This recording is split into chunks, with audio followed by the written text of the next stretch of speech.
Check 1 2 1 2, bitch.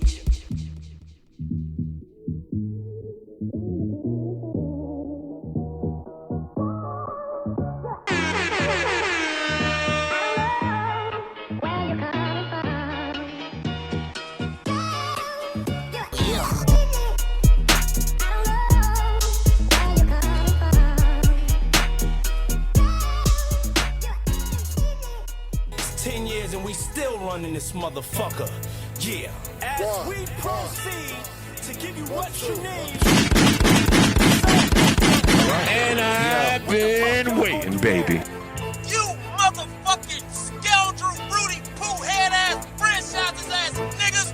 We motherfucking champs, nigga. When you motherfuckers talk to me, you better address me as goddamn champ, nigga. Until motherfucking June. You fucking numbskulls. We goddamn champs, nigga. This champ talk, nigga. Hell yeah, bitch. We in this motherfucker. Laker game, 2020 champions. Fuck the Celtics. Fuck the Spurs. Fuck the weak ass, front running ass Golden State Warriors. Fuck everybody. Your mama stink, your daddy stink, your granny stink. We in this bitch. Laker game. Ho, ho, ho, ho, ho, ho. Alright, so check this. So, I remember coming on this podcast, at least episode 95, at the very least. And I tried telling niggas that it was Lakers 2020. Like, am I right? Yeah. I just want to make sure I put that's what I said, right? Yeah. I believe so. Yeah, right. did. And then a bunch of people, like, if I remember correctly, had the audacity to say that LeBron only showed up to Hollywood because he was going to be the next Tyler Perry. Yeah. Like, all right, so there's, okay, so like, I'm gonna give you that. Like, all right, cool. But then we trade for Anthony Davis, the motherfucking unibrow himself. Right. And you know what people told me then? What was that, man? They was like, fam, you ain't gonna do nothing with Anthony Davis because Anthony Davis got more peanut butter brittle bones in his body than he got heart. A cowardly ass lion, if you will. All right, oh, okay, we'll see what you do. Yeah. Then there's still more. What? Because when Kawhi Leonard and Paul George pulled that midnight scheme and joined the Los Angeles Clippers, The Clippers. Yeah.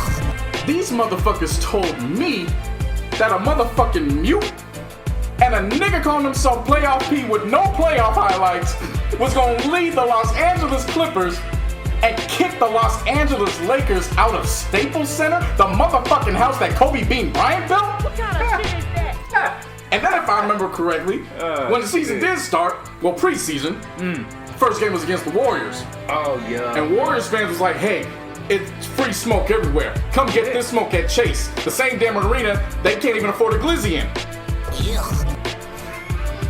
Like, I just remember all this shit popping up. I had Heat fans, I had James Harden fans, I had Trash Mans, everybody saying that the Lakers wasn't gonna do it.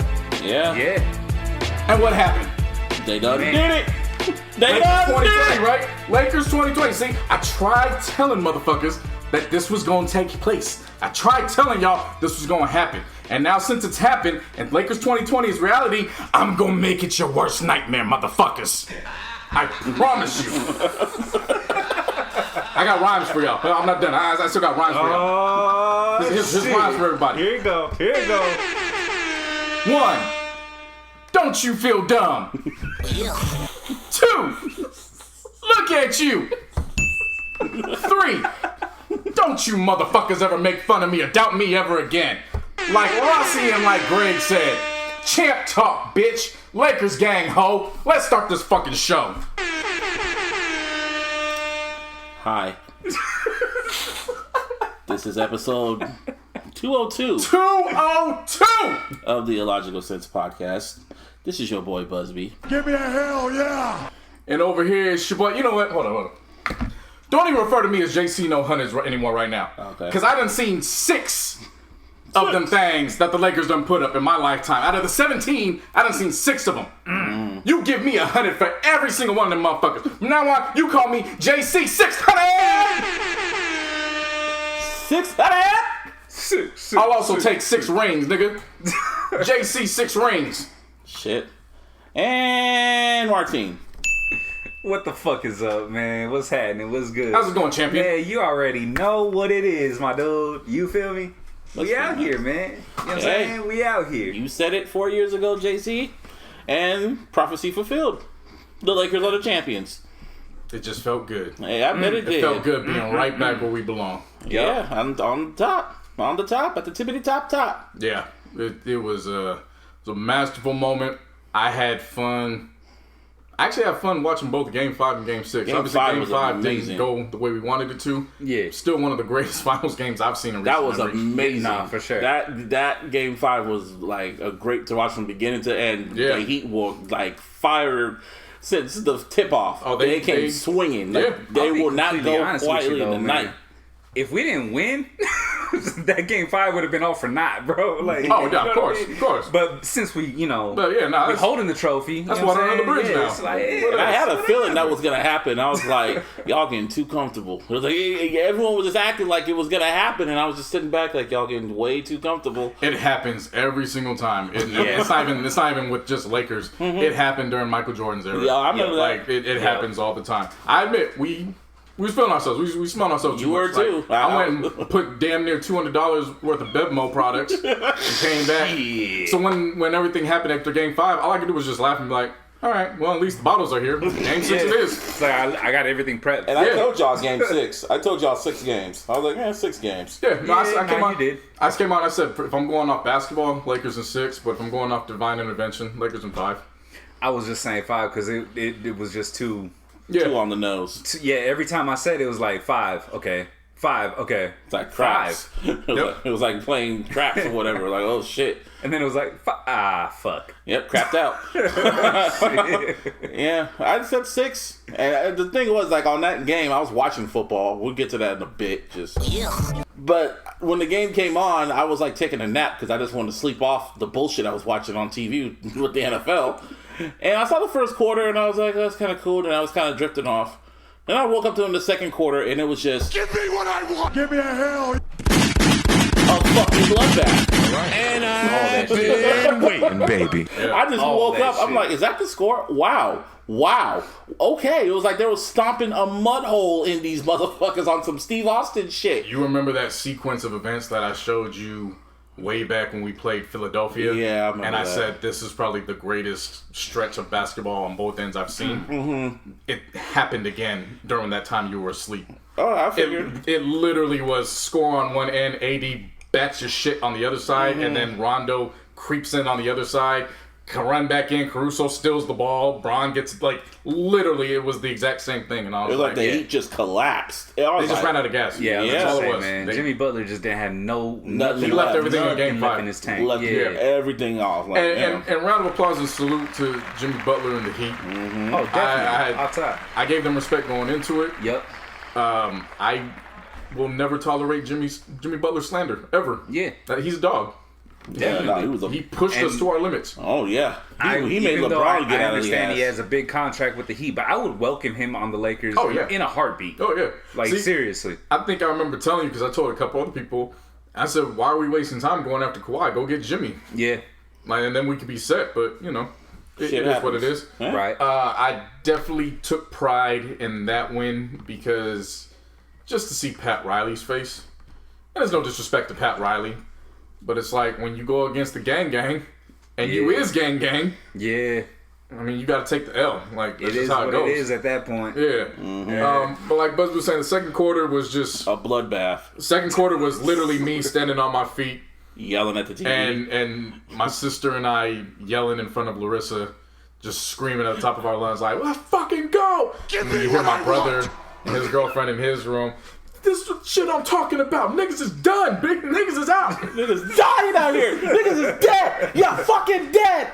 And then the third quarter kind of went in and out, but Third quarter. It was over. It was I'm over. saying third quarter I was in and out because I was just like, now I'm just really anticipating everything. Hell yeah. And then the fourth quarter happened, and that's when I started pulling the bottles out. The Heat made that last little creep where when they got the lead. I down from, low-key wanted that to happen. 22. I low-key wanted it to happen. Man, that shit happens every single time. Every single game. Every like that, bro. single Like, game. yeah. We would like You would look at game scores, you're like, oh, they didn't win by that much, and so we would have to tell you like, nah, bro, we were up by like 38, and they took everybody else. Yeah. So when that happened, the whole second half, I'm just walking around with my Kobe jersey. Like it's a fucking championship belt. Yeah. So I'm like, I just have it like over my shoulder.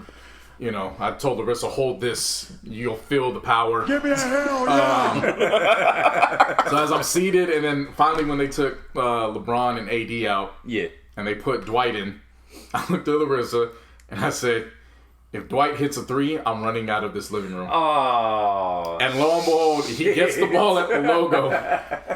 And I'll be damned if he didn't pop the 3 and that shit hit nothing but net. I jumped out the recliner seat and at the top of my lungs went,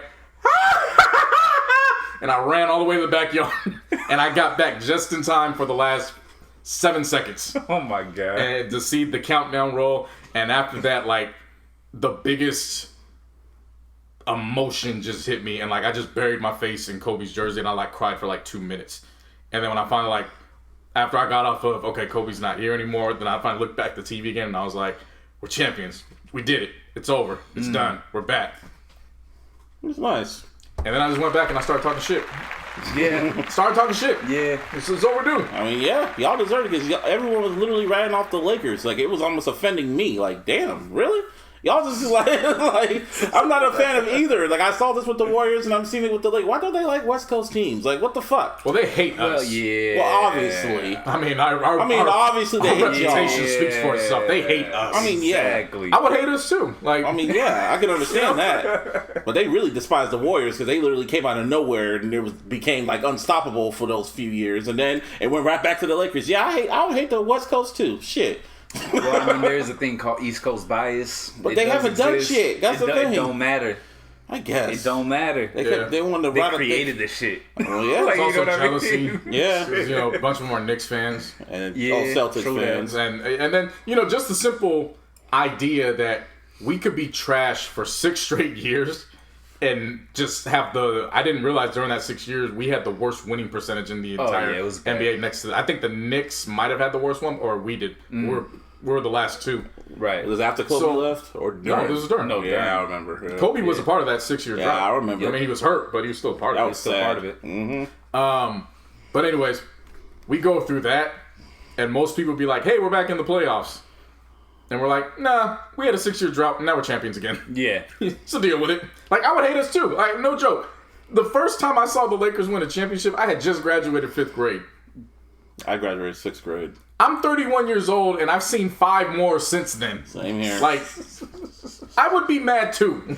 Yeah. You know what I'm saying? I've seen one as an elementary kid, as a teenager in middle school, and as a college student, and now as a grown-ass man paying grown-ass bills. Yeah. Like, I've seen it at every stage of my life. Same here. Right. Same here. That's like seeing the fucking Patriots winning all the damn time. That's the Lakers. Like, well, shit. Yeah. I can't even hate because I love Kobe.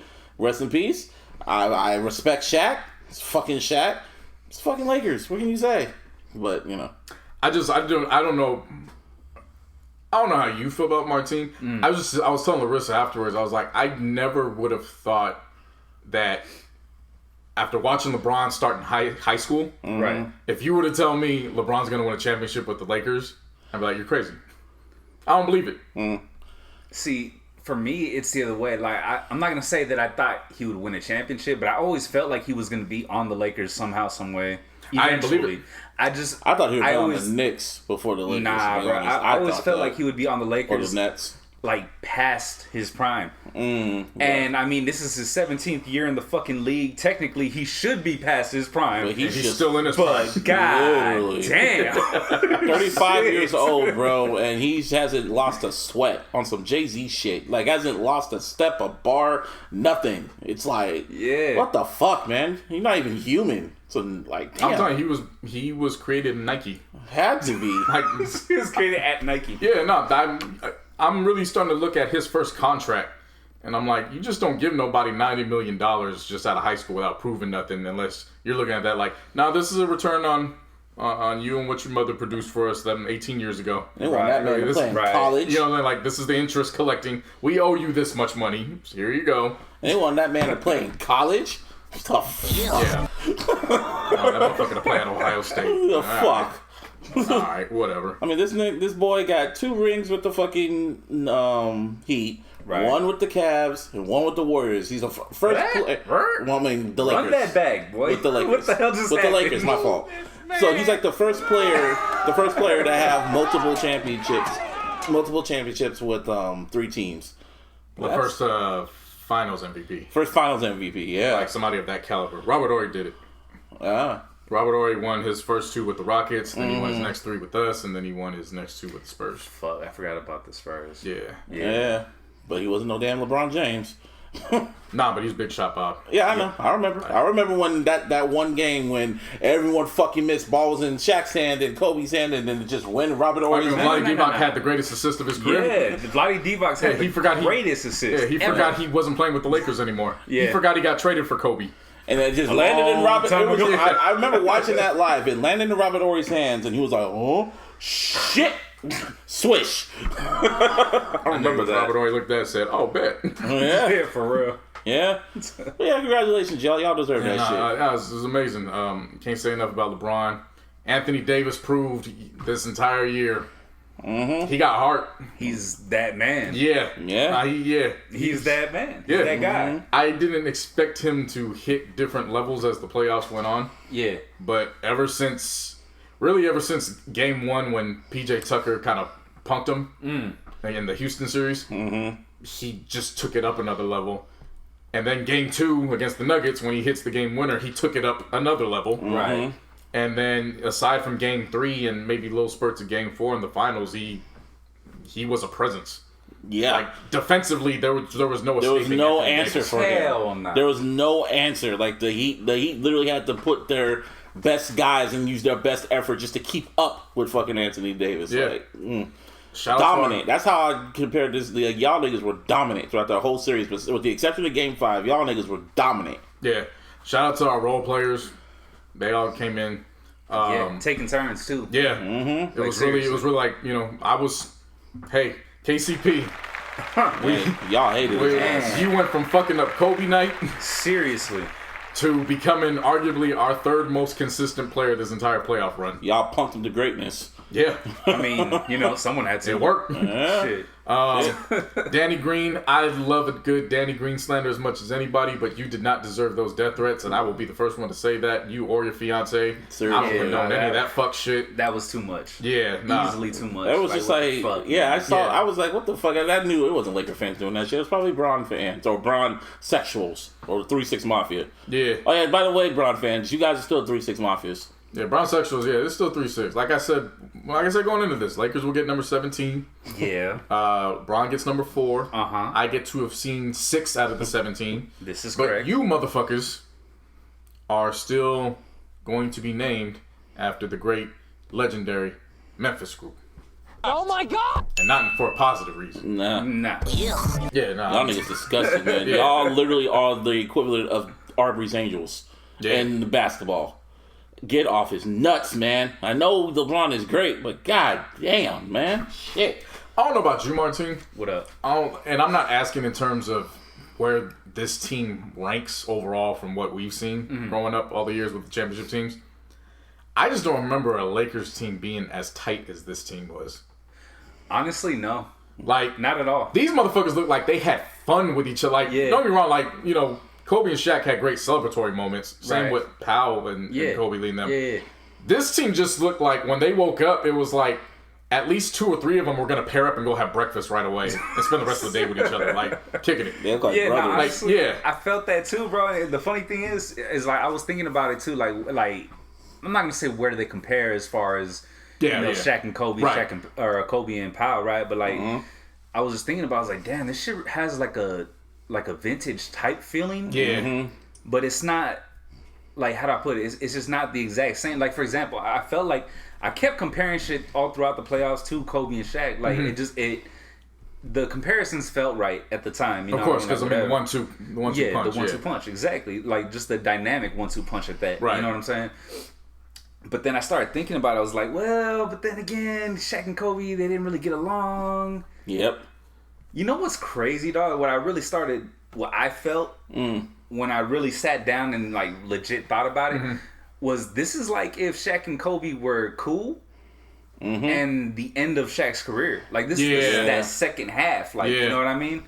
That's the what do you call it? Feeling. The feeling that I came to. You know, I looked at it like a hybrid cross between Shaq and Kobe and Kareem and Magic. Like they're like the hybrid of both, where it was like you could tell Magic really liked playing with Kareem. Yeah, and at the same time they were both just very dominant, like Kobe and Shaq, where it was like. We don't have to be friends, but one of us is going to put at least 30 up, and the other one's going to put just as close to 30, if not more. Like, it just had that feel to it. Right. Dwight Howard, I completely swayed away from the president, of well deserved. Well, no, I've swayed away from the president of Band 12 Club. I'll stab a nigga over Dwight Howard now. Sheesh. Like, I mean it. The dopest return home story. Yeah. I mean, remember technically even though he left after the playoffs, he's like, I hope I have the chance to make it up to you. And they brought that tweet up. Like that was way back in 2013. Like I was just looking at that like, hey bro, you Lakers family to me now. Like I'll stab a nigga over you. I don't care. Rondo, who I like to think of as turning on the Celtics. Yeah, saying I'm gonna get a ring over here. Yep, I like that story. I do like the fact that the people were right, man. They said Antetokounmpo was gonna win the title this year, and they were right. Shit, just wasn't Giannis. Bullseye. Yeah. It's Kostas. Yeah. Some shit. Yeah, he got one. Number 37. Right. Caruso and I forgot Cook. Oh man. All of them coming from the South Bay Lakers, the G League team. Yeah, it was not Cook. It was Kakic or something like that. I don't know how to say his last name. It's Cacock. Yeah. And then it was Taylor Horton Tucker Tucker. Yeah, rookie. Yep. And Kostas and fucking whatchamacallit? No, not Kostas. I'm sorry. Caruso. Yeah. But fucking, it's funny about Caruso, dog. Before the playoffs started, I told my brother, I was like, yo, this dude, like, and I'm not saying it as far as talent wise or the way he runs his mouth and nothing like that, but he reminds me of Pat Beverly. Yeah. You know what I'm saying? Like, he just grit. Scrappy. Just, like, straight grit. Yeah. You know what I mean? Like, whatever. He did all the dirty work on the perimeter for us. And I told my brother, I was like, except this dude actually plays when it matters. Because, you know how the Clippers do. They take him out, they put Lou. You know, and of course, why not? That makes perfect sense, right? Right. But on our team, Caruso plays that position and plays during the important parts of the game. Yeah. And it was just like, dude, and don't let that white boy dunk. Don't let him dunk because that's a momentum shifter. Like, we've lost our momentum when he dunks. Don't let him, use his playmaking ability, which he's fucking amazing at. Yeah. Like, a lot of people overlook him because he's really extremely light-skinned. I don't know if you noticed that. Very. Oh, yeah. Yeah. Definitely. Very. Shouts out to Markeith. Nobody wanted him. He came in and, man, just crucial moments. Shout out to Jenny Buss, though. Oh, man. Yeah, shout out to her. First woman owner to get an NBA championship. That's a round of applause right there. Shit. I love Jeannie. Mm-hmm. Yeah. Like, man. You think about it, too, like, this could have been avoided if Jim just got his head out of his ass and just allowed her to make some decisions, too. Yeah. Yeah. Hey, we're going to fire Mike Brown. I know Phil's on the line, and we're likely going to hire Phil. Sorry, wrong. We're going to wake up this morning. We're going to hire D'Antoni. Yeah. Y'all had some rough long years. road fucking coming. Y'all had some rough years, man. Really rough. That's why this championship is warranted. I was trying to convince people that Wesley Johnson and Wayne Ellington were the answers. Trust me. I was having those conversations. Yeah. Yeah. Yeah. Yeah. Me too. Yeah. There's nothing wrong with Swaggy P. I love Swaggy P. I was just put in positions where I had to tell you that he was a lot better than what he was. Yeah, like I was put up against the corner. What you want from me? Yeah. Swaggy P would have been perfect on this team. He really would have. Oh, hell yeah. Yeah. Spot up shotter. Yeah. You know what I mean? Shouts out to JR. He was the first one with his shirt off. Even though he didn't do shit. Nothing. He was the first one to touch the trophy after doing nothing. And I just want to say, J.R. Smith is the epitome of why work hard when you can just join your boys and let them do the work for you? He didn't do shit. He really didn't do shit. I mean, he did in certain aspects. He there was games where I mean, if you want to say he didn't do it and it didn't change the outcome of the game, that's fine. Did he ever play in the last game? Game 6? No, but I mean, he one. passed Kobe's 3-point record early in the playoffs. Yeah. So I mean, and it's in the Lakers jersey. That boy got a ring with the Cavs and the fucking Lakers. J.R. Smith has 2 rings. Yeah. Charles Barkley has none. What a time. 0.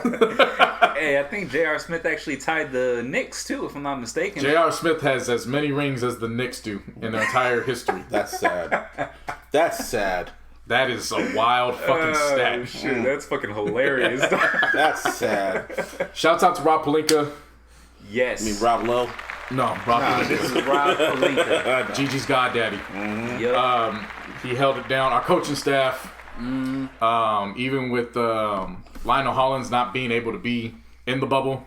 Right. I heard the interview of him saying he was still able to coach and give his input and all that. Avery Bradley, you still deserve a ring.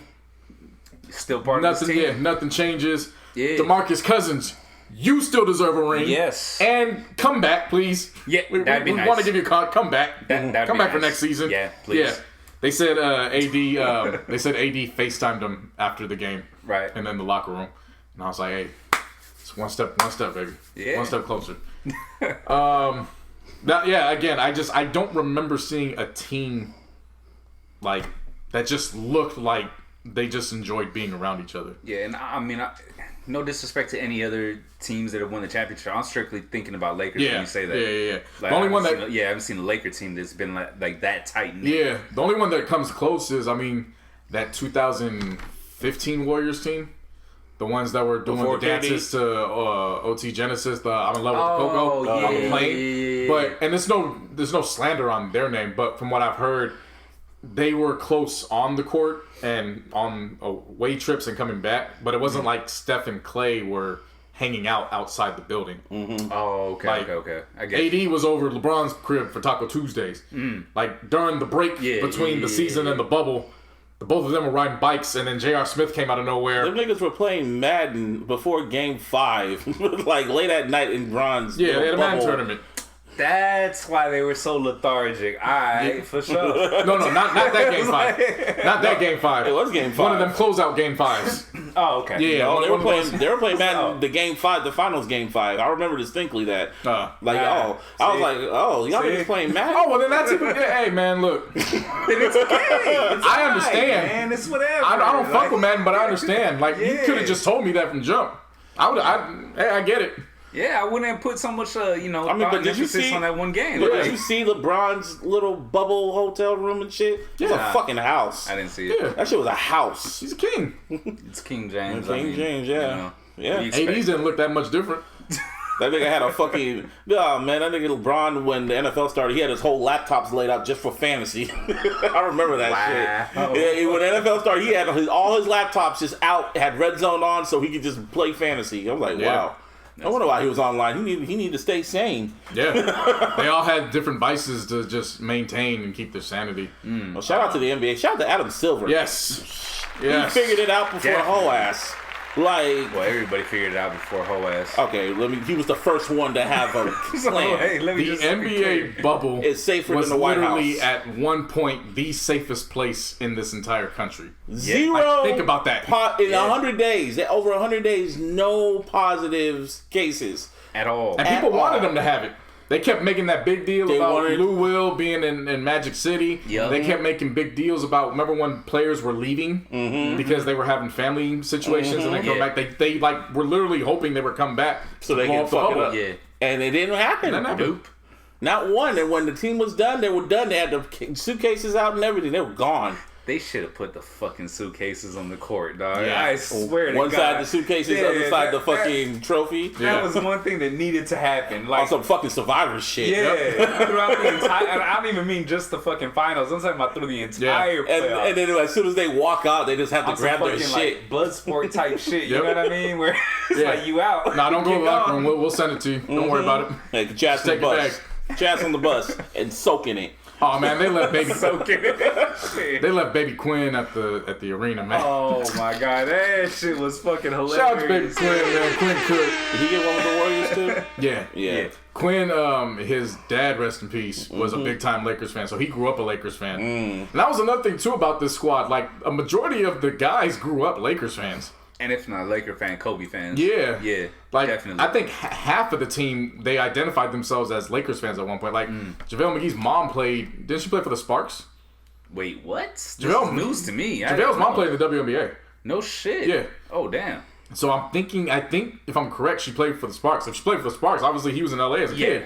No, there was a bunch of guys that grew up Lakers fans that won. That's fucking wild, yeah. man. Especially the year Kobe died, and it was like this is gonna be a great 30 for 30. This whole NBA season is just gonna be a great documentary. I hope they had cameras rolling. They had to have cameras rolling during this whole season. I mean, with everybody in one location, why the fuck not? I'm saying the whole season, like the first half, the first half, and then Kobe's death, and then the pandemic happening, Black Lives Matter, the boycott. So it's like a fucking movie. Yeah, man, this whole season was crazy. The Lakers have it all. Lakers have already been showing it. It's already because they have the Lakers Weekly on Spectrum. So they've been showing it like everything, what's been going on every single week. Right. But I do want to see it in like a movie. Yeah, because JaVale of course had a camera, and a couple other guys did. So I want to see everything that those cameras didn't get. I want to see it from their perspective. I want to see them in the Madden tournament. Like, could you imagine Markieff Morris the night before he hit those 4 threes in the first quarter? He lost in the Madden tournament, so he got pissed off, and then he took it out. I think on the Nuggets or the Rockets, whichever one of them. Yeah, he took it out on them. I think it was the Nuggets. Yeah, like that would be incredible. Yeah, it'd be hilarious. Man, I definitely want to see that. Shouts out to the WNBA too. Oh yeah. For completing that. Seattle won that. They swept theirs. Seattle Storm. Yep. Sue Bird, who is the equivalent of LeBron in the WNBA. Definitely. Especially it's her 17th year. I was gonna say with the age and time played and all that. Yeah, she got her right ring there. Yeah. Let's see what else was. How would you guys grade the bubble? An A+. Easy. Like just off the games. Why not an A+? They have like a 4.6 GPA. You know what I'm saying? Yeah. They got that AP. Like honestly, I put it right at 3.9, 4.0 only because, and of course this is hindsight 2020, so it's no fault of theirs. I just wish that once it hit the conference finals and teams had already like dispersed from the hotels, they had fans that wanted to be in the bubble had already had them quarantining for 2 weeks, and then because they were already in 2 arenas, they were just bringing their court designs onto the court. That's really the only thing I wish was. I mean, of course, hindsight being 2020, but if the bubble was working, you can easily quarantine all these guys. I give it an A. I didn't get my Disneyland parade. I didn't get my Disney World parade. You weren't on there. I know. That was just my wish, man. Seeing JR just fucking giving Hennessy to Mickey Mouse and shit. That's all I wanted. I wanted a parade at Disney World. That's all I wanted. Whoever won, just for fuckery's sake. Anthony Davis said they were so fed up with the bubble that they were thinking about when they get back that they were telling Adam Silver that don't put the Magic on our schedule this year. I don't want to go to Orlando. Don't want to go back. They were there for 3 months, man. They were literally there for 3 months. And as soon as they were done playing, they had to go back in their fucking hotel room or house or whatever, without their family, without females, without everything. It was jail almost until the second round. Then the women like in Switzerland. Yeah. Then the women. Then all the women started coming. Yeah. I remember. So Dwight's fiance plays for the Sparks. So she left after they got eliminated, and then she came back. Oh, okay. So she was in the bubble with him for the remainder of the time. Deion Waiters and Jared Dudley. Shout out to Big Cheese. I forgot him and J.R. Smith. How high 3? They got rings. Oh my god! Wow. I forgot Deion. Remember he started the year off with the edibles. We made fun of him. Yeah. Oh yeah. And here he is. Beating his old team. The funny thing is he would have fucking got a ring. He would have got out of the way. So shouts out to them. But Jared Dudley and Dwight and a few others, they all had their Rondo. They all had their sons in the bubble too. Mm-hmm. Okay, well, so I mean, once it got towards the second round, that's when family was able to come. Jimmy Butler didn't have nobody. He was focused. Yeah, he was like, nah, nobody come. Nobody coming. Nah, fuck out of here. I need to be focused. Yeah, I'll call you. Finals, man. Exactly. Yeah. I do like the idea that both the leaders of each team didn't have their families there. So Jimmy didn't have his family, Bron didn't have his family. Yeah, yeah. I actually did like that. Not that they didn't. I would have loved for them to have it, but just the matchup. Yeah. Where it's like, oh no, they're going at each other. Like, oh, your family ain't here? No. I told Bronny smoke that extra pack. Just don't even get close. Leave. Don't come. He said, just stay off IG Live, please. Seriously. Don't do that shit again. Yeah. Everybody talking he gonna go home with Bronny's ass. That was hilarious. Then I saw the meme. Finish. But then I saw the meme that had me cracking up the most, where it was like, Bronny, I'm on my way back. Go get an 8th. Go get it. Funny when they had the Kobe shit. Oh, LeBron, why aren't you happy? Job not finished. Yeah, and I saw another fucking meme earlier today where fucking, you know that when Bron was talking to his mom on FaceTime, whatever, with the cigar in his mouth and shit? Yeah. They had a picture where on the other end it was fucking Bronny with the fucking blunt in his mouth. Yeah, LeBron smoking that cigar, that was like vintage Jordan Kobe shit. He looked so relieved that it was over. Like, nigga, I need this. When he was smoking that cigar, that was that relief. Real. Like, man, it is over. Yeah. I'm a champion. I'm gonna go home. I'm gonna sleep. Because this was the first time he was on social media during the postseason. This was like run. Yeah, he had to keep saying it. Yeah, for real. Yeah, no, I liked when he looked relieved when he was talking to his mom, and then he got on the podium. He looked like Suge Knight. Literally, I want my damn respect. I want. You gonna keep making narratives? He's but I'm gonna keep breaking his respect. I'll keep breaking them. Frank won his respect. I want my damn respect. I want my damn respect. Just the way he said it, bro. I was like, what he seems so relieved and so just over it. No, give that man his respect. I never thought definitely that. But what else does LeBron have to do? What else does he? What else? I mean, for people, he's gonna have to go to the moon and back. For me, he don't gotta do nothing. He brought a championship to the Lakers. Does he need to go to Chicago? He's Lakers royalty to me now. Like, he has to go to Chicago now. That's his next mission. Go to Chicago. Like, the only thing separating him from getting his jersey retired and possibly getting a statue is title number 2 and title number 3. Those are literally the next steps. Like, he fulfilled the promise. He said he was coming here to give us a title. Motherfucker said he was coming here for Hollywood. He proved that wasn't the case. Nope. I mean, Space Jam 2 is gonna come out soon. That's cool. Yeah. After the title security, it's cool. Right? Yeah. Make Space Jam 5 for all I give a fuck. Yep. Well, next thing, I mean, for me, go to Chicago. No, that's AD, but AD's not gonna go for a while. See, here's my my idea is AD will stay as long as LeBron stays, and I think LeBron's gonna stay. He's gonna re-up just for even a shorter amount of time once his contract does end. Like, I think he'll opt out of the player option and do another contract. Okay. But I think AD, once he hits towards like 31, 32, that's when he's gonna go to Chicago. Now, I'm talking about. I think he's gonna go to Chicago. Yeah, but he's gonna win more rings for us before then. So, I mean, LeBron or AD? I get, but I'm just saying, you really think he's gonna... Oh, he wants to play for the hometown. Like, he's... Oh. He said that? Yeah, that's a common talking point in many NBA circles. Like, he does want to go home and play. I mean, it's just like, for me, it's like people still just downplaying LeBron. Like, I mean, he already proved it with 3-1 to me. When he brought it back from 3 to me, he already proved himself. Got the Lakers a ring. I was like, what else does he need to do? Go to Chicago and give them their first ring since Jordan? Then what? Yeah, what else can he? What else? The 3-1 solidified his career. He just needed the Lakers title to solidify everything with us as Lakers fans. Yeah. Like, because remember, when he came, everybody was talking like, this is the greatest Laker player. And we're like, wait a minute, you haven't played as a Laker. Like, seriously. There's a long list. Like, we don't do all that. I don't want to call it front running, but it's like, we don't. All right, cool, you're here. That's cool. Yeah. But we just, all right, you're here now. So now let's go get a fucking title. And at first, I felt the bubble trophy was an asterisk. At first, at early stages. But then when I was watching it, I'm like, nah, this is harder. This is a lot harder because they're not at home. They're not on the road. They're in one campus for 3 months. That's hard. Mentally, that's got to be hell. That has to be hell. For the coaches, for the players, for the journalists, everybody there. Yeah, seriously. Yeah, most stuff. That's hard. That trophy is warranted. Like, nah, this is special right here. Yeah. In a Gucci case. That's where they had that shit. Louis Vuitton. Yeah. I hope that made it back on the private plane. Seriously. Shit, you don't think JR took that shit? Yeah, no. Yeah. I just wanted to be in LA that night, man. Oh my god! I just wanted to be there. That shit looked nuts. You saw that dude in the bubble, like in the actual. In the bubble. Bubble boy. That was smart. Shit. Somebody wasn't smart and had the audacity to walk in the crowd and say "fuck Kobe."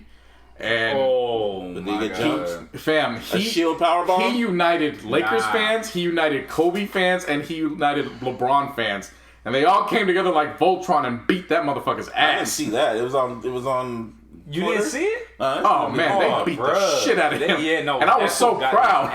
Why would you do that? Like, why? I'm not one that condones violence, but That's don't come into the kingdom and disrespect the king. Our king, especially our king that is now only here in spirit. Yeah. Don't do that. Right. Nah, man. Like, this dude was like, you were talking about the what do you call it? He got a mud hole stomped in him, whatever. Yeah. Nah, that motherfucker got a mud hole. Like literally, you saw somebody in just a Lakers shirt come and like beat his ass, and then somebody in a Bron jersey came over and beat his ass, and then somebody in a Kobe jersey came in and beat his ass. So it's like you got the full triangle of Lakers spectrum just coming in and beating the shit out of you. I was so proud. And then afterwards, I saw that's when people were chanting in the city, chanting Kobe. Oh, that's why they did it. Yep. I don't know if it's why they did it, but it was so funny to see it. It happened literally right after in that video. Dude just yelled, fuck legit. Kobe. Yeah. After the Lakers won the championship in LA. Yeah. That's like going to Oakland and yelling, fuck Mac Dre. What the fuck you think was going to happen to you?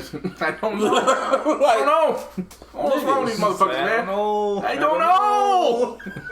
But hey, I'm happy y'all happy. I appreciate that, man. Lakers 2020 champions, man. It's awesome.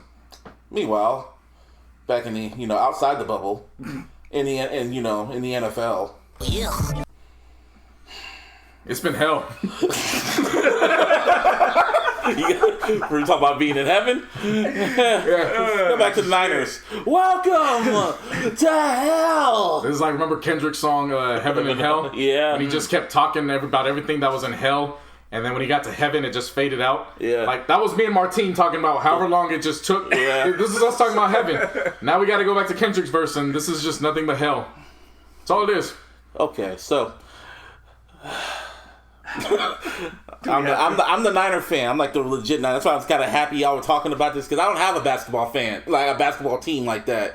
But it was just like, you want to be gang? No. So I was watching. And I'm asking that to everybody. I tagged Jeremy Grant and I was like, "Hey, bro, get your uncle. You want to be gang?" See, I'm not no bandwagon. I'll admit that. Hey, but you're a Kobe fan. That means you're already halfway in. You already halfway in. You dipping your toes in the pool, bro. I'm not gonna jump all the way in. You should. You should. No. You see how great this feels. It does, but I don't want to be a bandwagoner. So I can't do that. I can't do that to myself. I tried to usher you in last year. If you had gotten in last year, there wouldn't have. Motherfuckers wouldn't have seen you as a bandwagon. Right? Nah.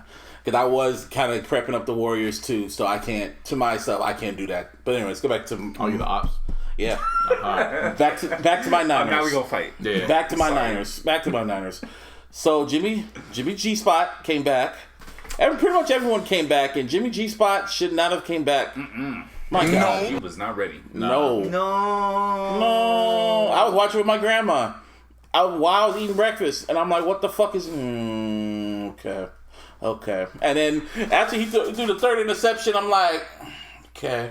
And then fucking who's the quarterback for the Dolphins? Well, I was just about to say that's what made it worse was that Jimmy was turning shit over and Fitzpatrick looking like a fucking wizard. Nigga was looking like Peyton Manning. Peyton Manning and just Tom capitalized Brady on every turnover, and he brought Fitzmagic out. Weird. Yeah. And our corners couldn't do shit. Practice squad ass niggas couldn't do shit. And niggas were just scoring, running. And, that game was so bad, I turned off Red Zone because I was like, I don't even want them to come back on the screen. Damn. I don't even want to see what's going on. I took a nap. I cleaned up. Oh, so you did the same shit I did. Because remember, this was before game 6. Yeah. So I was like, nah, this ain't going to put me in a bad mood because the bottles is chilling. The bottles is bottling in the fridge. You're more of a Lakers fan. And, of course, but to turn off Red Zone is something completely different from just turning off the game. That's what I did too. Like, I turned off Red Zone. I started cleaning up. I went to Wingstop, go get my food. There By the wasn't time a lot I of came games back, played anyway. But I was pissed. I was just like, nah. I told my grandma, I was watching, after he threw the third interception, my grandma like, oh, look at that. And I was like, And then when they came back from halftime, because I was still watching Red Zone, I was like, why is Jimmy Garoppolo on the... he benched him. And CJ Beathard came back. Was it CJ or was it? It was CJ. Because Nick Mullins, we didn't talk about last week. Oh yeah. No, I like CJ, even though CJ got MAGA in him. Yeah. But CJ definitely is the backup quarterback. Because Nick Mullins blew it. He blew it last week. Oh my God. I mean, you want to talk about? I tried to tell you. I didn't. Even when we won, and I was like, yeah. Okay. Oh, I was like that. I was like, okay. I was like, but I liked Mullins. I liked Mullins. So remember, Martine, you and I had said, all right, we're all in that the Heat are gonna win Game 3. Like, we didn't even second guess that shit. Mm-hmm. So I'm like, all right, let's just see. Let's see if the Niners what they can do. And literally, when I turned back, is when. He did. I don't even know what it's not a duck. He just threw a line drive to the fucking the cornerback Eagles player, and he just ran in for the pick six. And I was like, and after that, nobody was there. And Kyle Shanahan said, "You know what? Enough. Ass off the field. Get a switch. Get a switch." Here we go again. And C.J. Beathard came in, and I love C.J. Beathard, man. I really do like him, and he did what he had to do. He drove down the field and scored, and then he almost drove down the field and scored again. And people were like, oh, there's a QB controversy. Yeah, for a second string. No. Just shit. For a second stringer. But Jimmy Garoppolo, that's the quarterback. You better appreciate that, man. Then this week came. And then I was like, all right, we ain't got shit. We're just trash. Jimmy Garoppolo was playing like Timber Tay. Shit. I mean, part of it's injury. Yeah. I'm going to give him that. Like, it is. But if he's trash this week. But a part of it is, he just might not be. He might have just ran out of gas himself. You know what I'm saying? I don't even want to say that. The highlight of him showing up with the Niners the second half of his first season, going undefeated to finish that season, and then obviously what took place last season, him having a good run. Mm-hmm. It might have just been that the teams just needed one full season to get film on him. Yeah. And now they figured it out. Yeah. But I'm not going to take away the fact that he's hurt. He is hurt. And also the line couldn't block for shit. Yeah. Dude, what the fuck is up with Trent Williams? Seriously, bro. Seriously, bro. I don't get it. Like, I understand that we got him to replace Joe Staley, but I told y'all last year when Joe Staley retired, I said, look, all right, this is gonna suck. Yeah. Yeah. And then you're like, oh, he's old and he deserves to retire and this and that. Bruh, I promise you, if he was still playing, he'd be doing at least better than Trent Williams. Dude, even Joe Staley was on Twitter like, what the fuck is this? And then, during halftime, he's like, okay, it's going to be a comeback. And then after it was bad, he was like, yep, never mind. No comeback. Yeah, it was bad. That game was just, I told my grandma after the third pick, I'm like, when it came back from halftime, I'm like, you can watch your tennis. I'm gonna go upstairs and take a nap. I don't need this negativity in my life. Nah. That game was the opposite of Lakers 2020. That was that was 2012. That was get a switch 2020. That was get a switch. That was just terrible. Yeah, that was pretty bad. Well, we ain't like the Titans though. Well, shit, we could be like the Titans. I mean, shit, I would rather be like the Titans right now. My boy had COVID for 2 weeks, came back and whooped the Bills' ass. Seriously, I was gonna talk about the Titans. I was gonna go in on them, but no. I mean, for 2 weeks everyone had COVID. The whole team. I'm just gonna say the whole team. Even there was a 24 players and personnel altogether. I think got to that number. Yeah, so they had to postpone their game for Tuesday Night Football. That was kind of dope. I'm not gonna lie. Yo, Tuesday Night Football is a lot better than Thursday Night Football. Seriously. I think that you should end whatever week it is on that Monday and start the week on that Tuesday. Yeah, and I think it's possible if they schedule it properly.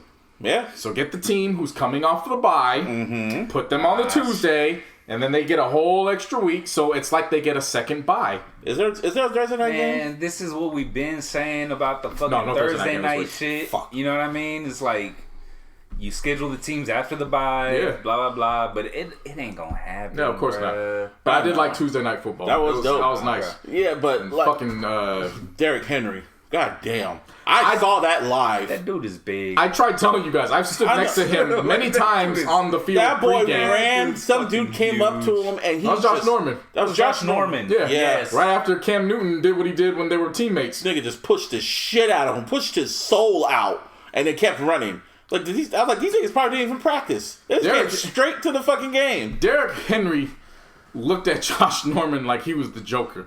And he looked at him and said, you remind me of Earl Thomas. I hate Earl Thomas. And he stiff-armed that son of a bitch all the way into the next damn dimension. The He photography. stiff on that nigga to Lovecraft Country. That boy, man. That shit was bad. Let me in. Like, nigga stiffed arm. And even when you look at the photos, that nigga's just in the air like Jordan. Like, body contorted. Like, his legs going one way, his torso going the other way. Derrick Henry, that is a monster. He is the LeBron of running backs. Literally. He might be the LeBron of all offense, period. If Depending on how he does Metcalf. Depending on how he does with the Titans, if they get a ring, he better not ever go to the Patriots. Don't go, because then it just be unstoppable. Shit, it already sounds like Le'Veon Bell's already headed over. Oh yeah, he don't have a team. To the Chiefs. Oh yeah, he don't got a team no more, Le'Veon Bell. That motherfucker finessed $28 million out of 18 games. Yeah. Salute that black man. For real. And got it out the Jets. See, last week we were gonna laugh at the Cowboys for what Dak Prescott did. We hella forgot about it, but you know how he threw it. And oh man, when that happened, I laughed my ass off. Oh, it was wonderful. Oh yeah, he escaped from a game-ending sack. And then threw a game-ending pick. Like, literally. And I laughed. I saw that live. Yeah, I laughed. It was great. And I was looking forward to doing it again, but after what happened to him this week, that's fucked up. That injury. Prayers for him. Because I saw that shit live too, and that was...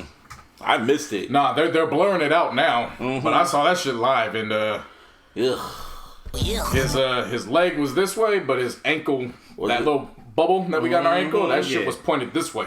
Yeah.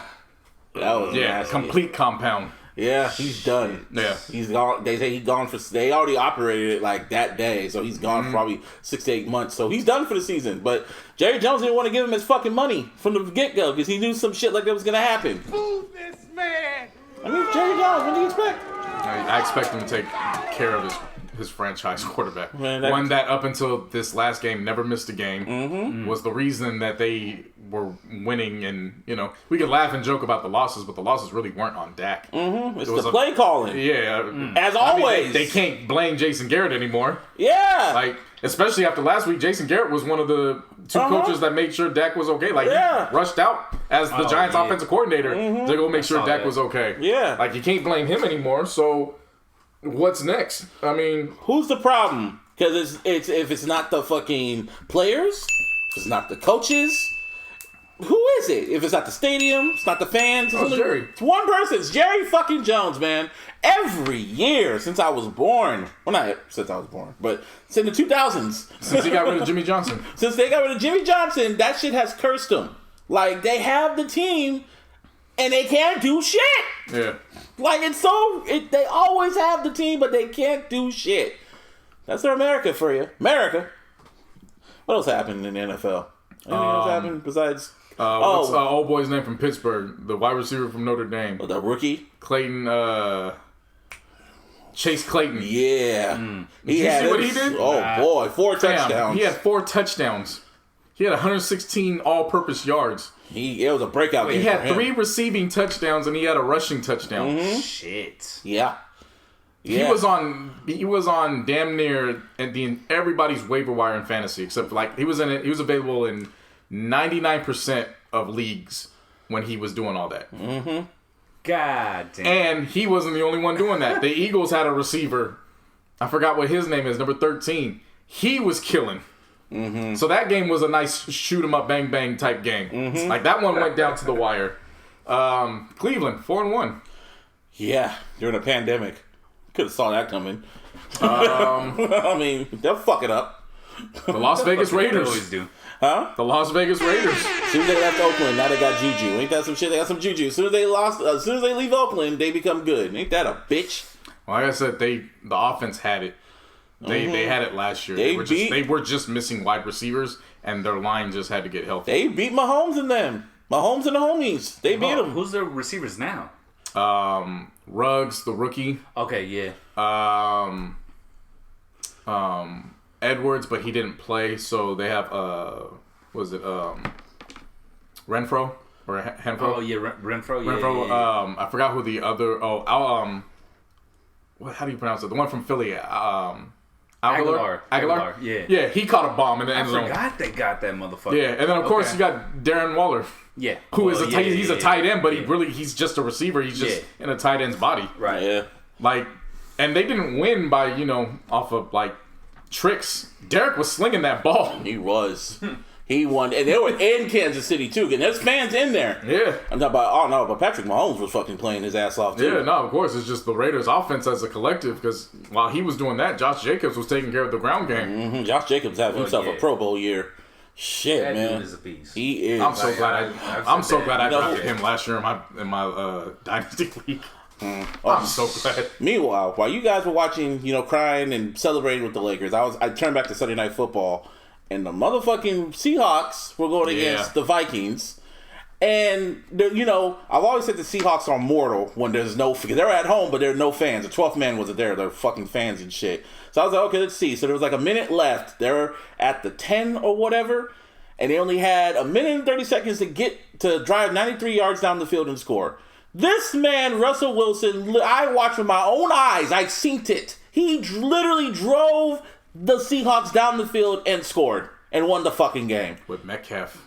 Yes. Like, after I saw that, and I'm a Niner fan saying this, that boy's he's playing MVP this year, Russell Wilson. Yeah, no, he's MVP. Say it, Martin. He is MVP. Say it, Martin. Fuck Russell Wilson. You want me to say it? I'll say it. Shit. What do you have against him? Everything. And you know what's funny? Everything. You know what's funny about the situation, too, is, of course, Patrick Mahomes and Lamar Jackson, it's warranted because of their talent.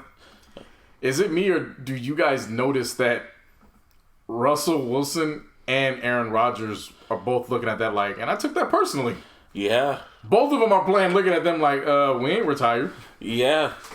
Because Aaron Rodgers out there slinging that shit too. Aaron Rodgers playing like Aaron Rodgers. So last year's Aaron Rodgers didn't look like this year's Aaron Rodgers. Trust me, I got the fantasy reports to show you. Oh, it's a different. He balling his ass off. Yeah, it was one of those ones where he's like, I told y'all motherfuckers to give me a receiver, and you drafted a quarterback first round. Don't we play him? Oh no, okay. Now I'm have to remind you who the fuck I am. Yeah, oh yeah. Don't we play him? Unfortunately, yes. Fuck. Yeah. The next string of 6 games. Unfortunately, yes. He's like, unfortunately, yes. The next string of 6 games is going to be rough. Very it's gonna rough. Be. Matter of fact, let me pull that up. Yeah, just because I just want us to look how rough it's going to be. Like, because we just everyone's injured. And it's like God just said, nah, no revenge tour. Yeah. So this Sunday we have the Rams. Yeah, while their division, anything happen divisional game. And our line is trash. They are 4-1. And our line is trash, and Aaron McDonald's gonna just. No, you're gonna like this. The week after that, we got to go to Foxborough. We got to play Bill Belichick in the game. Yeah, coming COVID-less Cam. Yeah.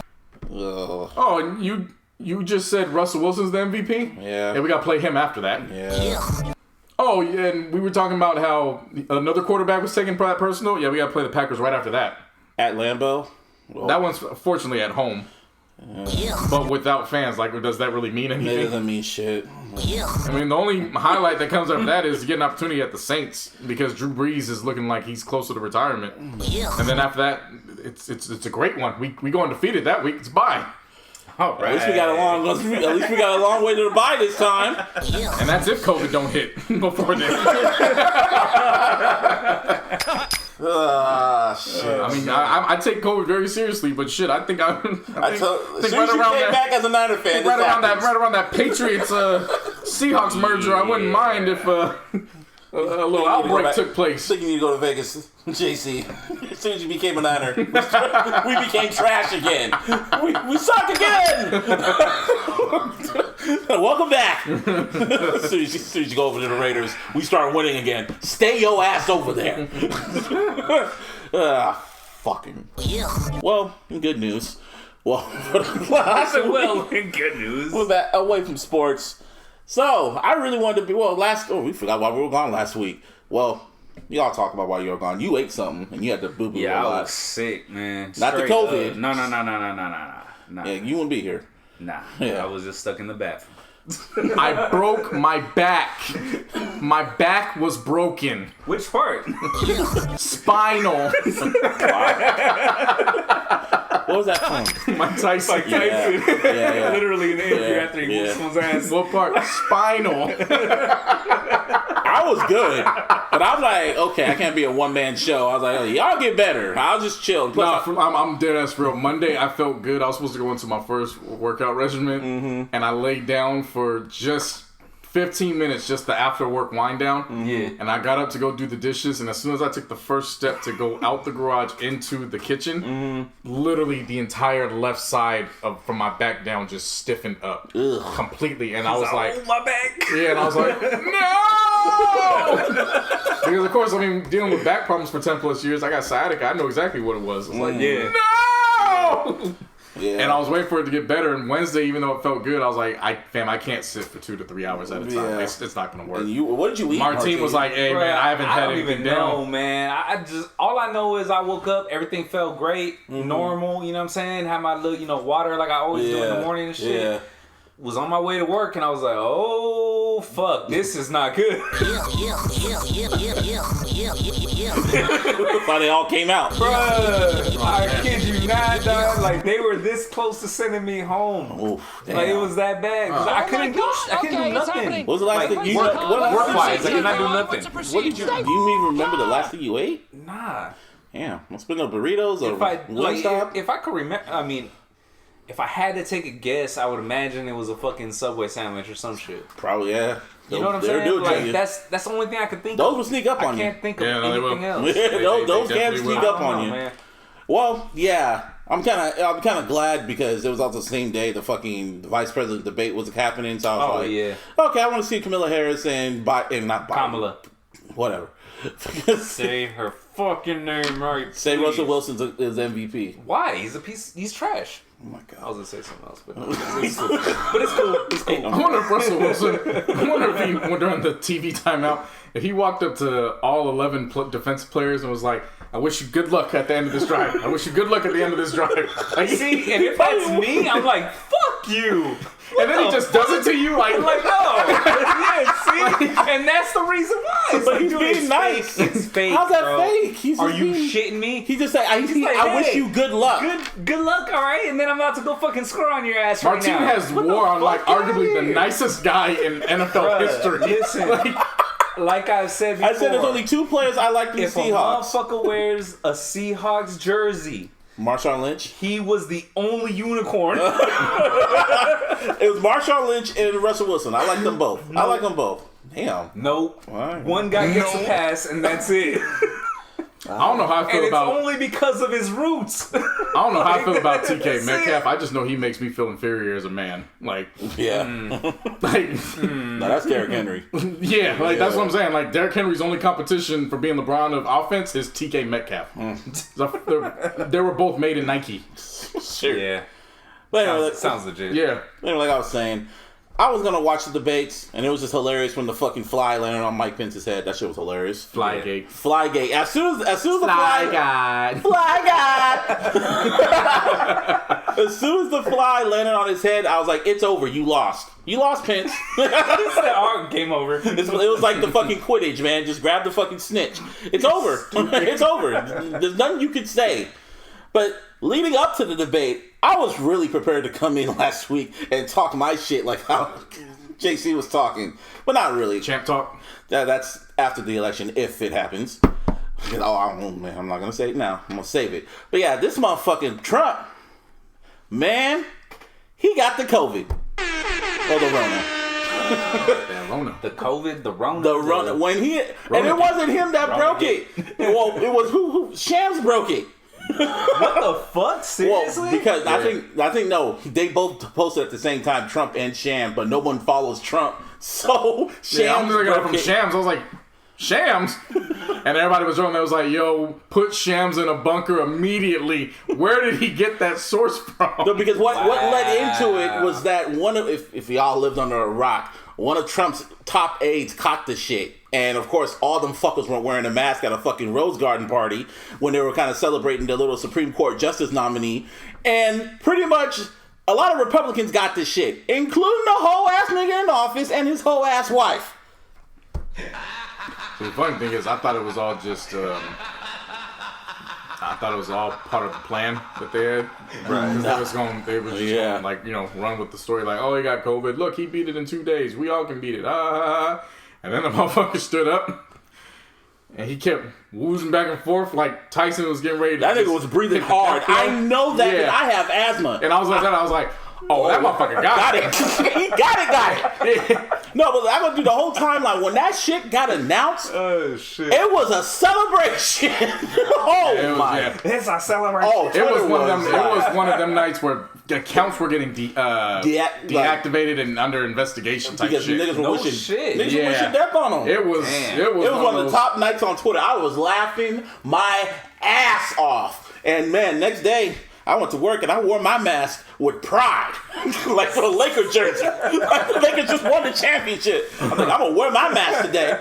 And I remember one of my customers, I was like, "How your day going?" I was like, "It was good after the news I heard last night." And we all just looked at each other like, She was like, "Ain't God good?" Man, I kept hearing that from all customers I was delivering to, bro. Ain't God good? Straight up. I mean, it's poetic justice, man. You laugh and make fun of it.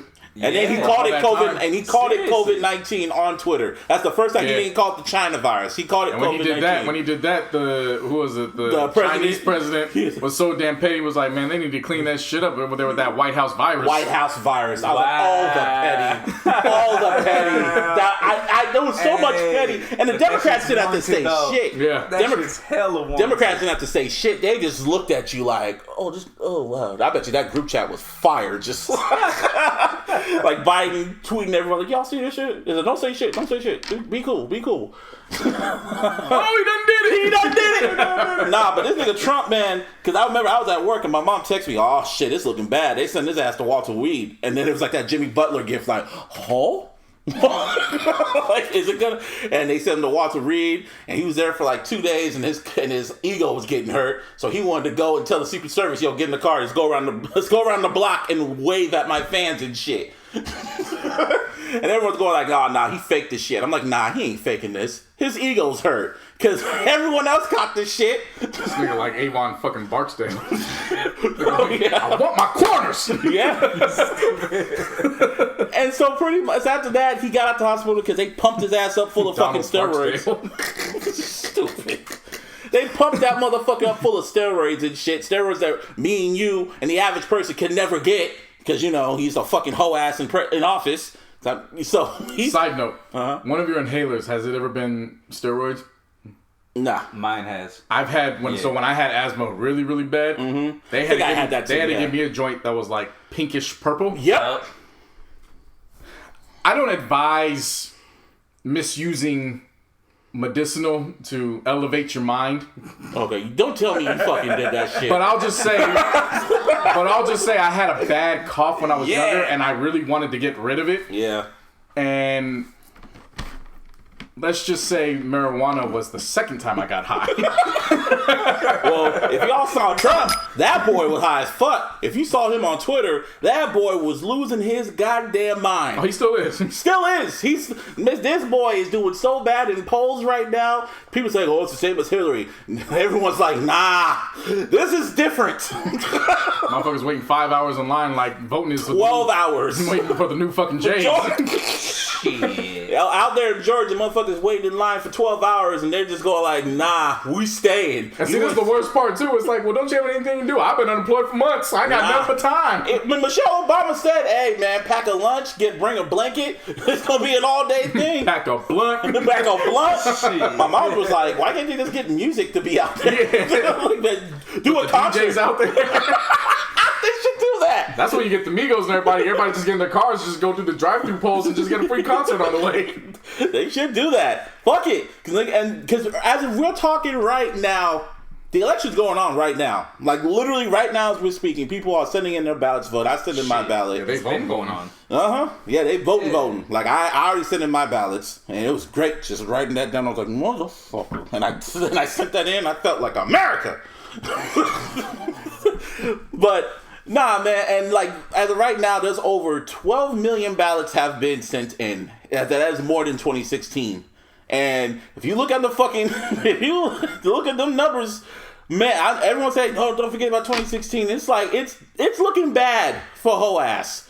And even Trump, man, this dude is up on stage shucking and jiving, saying he'll suck dick for votes, man. It's more serious than a joke. More serious than a joke. Yeah. This motherfucker going out there at some battleground state. He's like, I feel so good. I can go out and just kiss every one of you. A man and a woman and man. And man, it'll be uncomfortable, but that's okay. Whoa! All I heard was, give me your vote, baby. I suck your dick. Oh my God. That's all I heard. This motherfucker is begging. He is begging suburban women to like him. Like some Drake shit. Like, please like me. Yeah. And Biden is just like, shit. It's like, alright. Like, it's gonna be the historical turnout in November, dog. It's a historical turnout right now. Probably when we get off the air, it'll be 20 million votes. About 20 million ballots. Sounds about right. Yeah, man. That shit. Keep it going, man. Job not finished. Job not finished, people. Get that fucker out. It's November 2nd? Yeah. November 2nd or November 3rd? November 2nd is when they're actually going to start. No, November 3rd is the election. No, I understand that, but November 2nd is when they're actually going to start opening up the ballots. Yeah. So speaking of opening ballots, I'm glad you said that. 'Cause that's a good segue for fucking Kanye. That's the first time I'm saying that. Kanye, this nigga. So Kanye's on the ballot out here in California and a few other states. Kanye's on the narcotic. That too. That too. Nah, he's on the ballot, and when you look on your ballot, it will say Rocky somebody, and at the bottom it will say Vice President Kanye or more arrest. And I'm like, what kind of shit is I thought that? you wanted to run for president, though. Why you running as vice president? And apparently, because I looked it up, apparently this independent dude knows nothing about this. He didn't even want to. He didn't have a running mate. He was just going to run by himself because that's what all these independents do. Yeah. And they stuck him with Kanye but when the ballots got printed, him and some other woman. Hey, so that might be a good thing for him. Like his popularity went up. He get more votes from the. I'm not saying it's a good thing. Yeah, no. But for him individually, that's a great thing. Like. Think about the people that were going to vote for Kanye and had no idea who the hell he was. You might get some votes now. And her, too. It's like another chick, too, in some other states and shit. Like, they literally... And the reason why they did it because, there's no room for president slot, so we just stuck him with vice president. He was like, whatever. I just saw the picture off a tweet that you retweeted, and I was so confused because I was like, wait, that's not Sammy Sosa? Yeah, that's the white boy. Yeah, I know what you said. Yeah, like, I thought that was Sammy Sosa. That's like the most. I think he is some type of Latino. Yeah, probably. Yeah. Whatever the case. So Kanye started jumping for joy because out in Kentucky, one of the news websites had a vote counter, like the election poll results, and it was just their I guess their beta or whatever, just to test out the technology for the night. And apparently some hacker clicked into it and got the results I guess, when they were testing the shit out. And they got a screenshot that had Donald Trump at 2%, Joe Biden at, I guess, 16%, Kanye at 19%, and that had somebody else above him. And it's like, you could tell it was just like, I was like, all right. But Kanye fans got their hands on it, took a screenshot of it and posted it. And Kanye saw it, posted it on his Twitter, and just was gloating that, yeah, man, 40,000 people voted for me. I'm getting more votes than Biden and Trump. Yeah. Posting videos of him jumping for joy, and Twitter was just like, no. Yeah. They dinged that shit. and was like, no. Yeah, this is manipulated content. They don't, and the news organization had come out and said, no, this is a glitch. We didn't want, no matter what Kanye says, those are not the results. They haven't even opened up the fucking ballots yet. Yeah. Sample. What we saw was practice sample. Yeah. Yeah.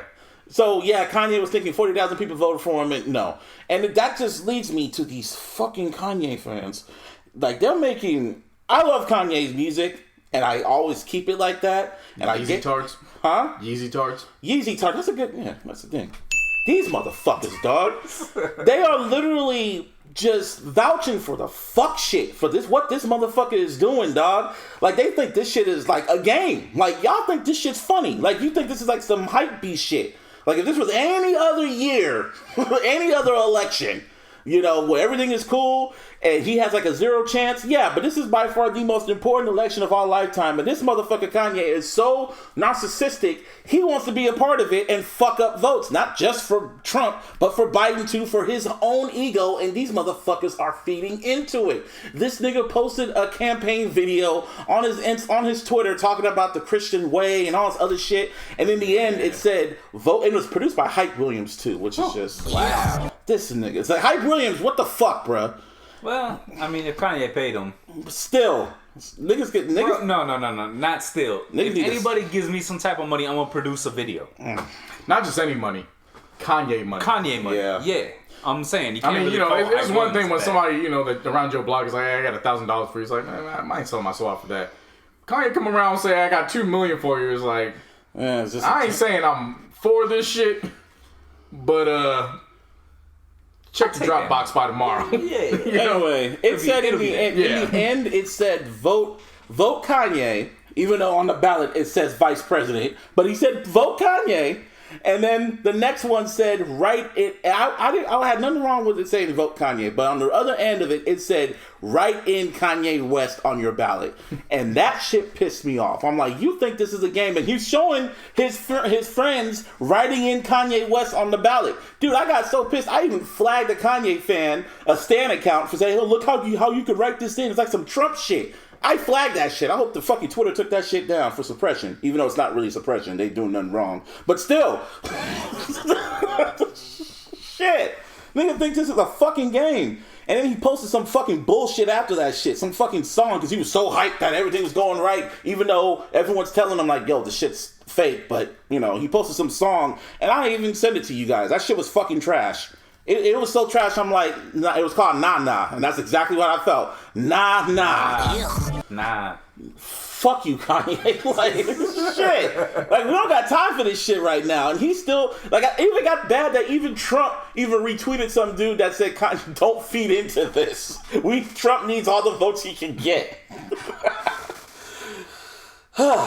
I don't know why I had that in my chest, but that shit pissed me off, man. So back to the vice presidential debate. Oh no, I was just gonna remind the people, Lakers 2020 did happen. Yeah, it's real. That's real. And it's still your worst nightmare. I promise you. I'm just getting started. Oh shit. Now, back to the vice presidential debates. I just want to touch on one thing real quick. Yeah, go ahead. Before we go on to the next subject and shit. You know how like when Kamala Harris was announced the running partner or whatever, right? Running mate. Me and JC were like against it. Not necessarily against it because we were still going to vote for Biden regardless, but just like we didn't feel right about it. You know what I'm saying? During the debate, after the fly. I had to make that clear, bro. Yeah. But seriously. After the fly and shit, whatever, like when I was actually like focused again, right? Yeah. Pence brought that shit to the table where he was talking about how, oh yeah, when you were Attorney General, fucking, you imprisoned so many blacks and browns and this and that and whatever, right? And she actually was like responded to that shit, like she was ready for it. You know what I mean? And I like that shit, first of all. But what she said was even more important. It was the fact that, yeah, she did it, but that was before she realized that there was something going on with the system. As soon as she found that out, then she implemented the body cams and was starting to do an investigation all up and down California. That changes my whole outlook on her completely. Yeah, I went and did my research on it, and it in certain aspects it checked out. Yeah. She knew what the hell she was talking about. The only thing that was annoying is how fucking Pence, every time they would ask him a question, a direct question, he would change the subject and try to redirect. He tap danced around the whole question, kept interrupting her, and I was just like, Hey, so Pence, how do you guys think that the president did for COVID? Well, first of all, I want to thank you for that rightful question. And all the people in the world like dinosaurs. And also Lakers in 2020. And it was just like, I was confused. It was like, wait a minute. Wait. his strategy was smart. It was. His strategy wasn't to get up there and say anything wild. It was to try to get people to forget the fuck show that happened the week earlier. See, I'll give this to Pence, man. Yeah. Everybody needs a friend like Pence. Even though you if you know your boy is wildin', you need a right-hand man like Pence that will still wild out, but he'll do it smartly. Like I was like, he's doing what he had to do, man. And that debate was like the most political debate we've seen. Mm-hmm. Oh, easily. Easily. Well, it's like I've been saying, Pence is the one with the most power out of that duo. Like, he's the one that people should actually be afraid of. Yeah. So it would make sense why he was like, yeah, he does that shit because he's the ego showman. He's an egomaniac too, but it's like, he's smart about it. He's cool, calm, and collected. Even though he's just speaking. Well, he's a Republican and they're red, so he's bull bomb elected. That was a good one. That was a good one. But yeah, man. Oh, did you see that yellow eye? Did you see he had pink eye? Yeah. Yep. Yeah, they said that's like a sign of COVID. He probably has that shit. Because that's the thing that's funny, because I still have this feeling Trump ain't out the woods when it comes to that damn disease. And I just have this feeling he's probably going to be back in the hospital sooner rather than later. And if he goes down, and then if Pence goes down, because he probably still has this shit. If y'all don't know government, there's like a whole line of people that have to go. There's like the president, then the vice president, and then there's the speaker of the house. And that's Nancy Pelosi. And if that happens before the election or after the election, it's game over for the Republicans. Right now, they're having that whole fucking, what's it called? The whole hearings for the fucking Supreme Court justice, and Trump is just failing on everything. Nancy Pelosi looking at Trump and Pence like Kawhi and PG. Just waiting. She's just waiting. Like, I was like, oh yeah, I'm quarantined. I'm waiting.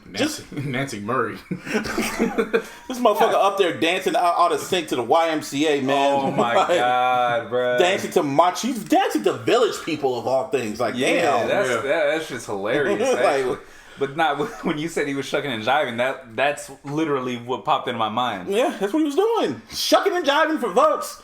And he is so offbeat, bro. It's fucking hilarious. Yeah. It's like, what the fuck are you doing? It's like wild seeing this. It's like, how are you offbeat to the Village People? That shit's already offbeat. And it's crazy because I'm seeing all these all these white former Trump supporters saying like, yeah, man, I don't know what I was thinking. I saw this one like little clip on MSNBC of like 6 people that voted for Trump, 6 women that voted for Trump in 2016, 6 white women. So then they asked, okay, so how many of y'all gonna vote for him this year? And only half of them raised their hand. And one of them saying he fucked up on the pandemic. That was the final straw. What he did during the whole George Floyd protest and shit, that was the last straw. And this one lady just admitted it. She said, I regretted it as soon as I did it. As soon as I saw the inauguration, I was like, oh my God, what have I done? Yeah. Oh, another thing I forgot to mention. We touched on it last week. Oh boy, that died. Big Face. I need that. King Face, yeah. More information came out about that situation. So if y'all don't know, he was one of the well-known black MAGA dudes. He was just somebody who went viral.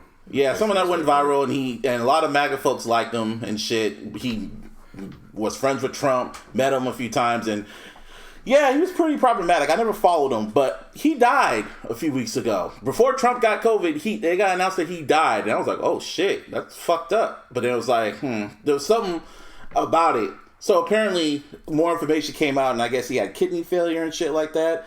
And then more information came out, because you know how social media is, and apparently he died from AIDS. He had AIDS, and on top of that, women were coming out and saying that he was knowingly giving them HIV. He was knowingly giving them HIV and Donald shit. Sterling didn't get a hold of that news.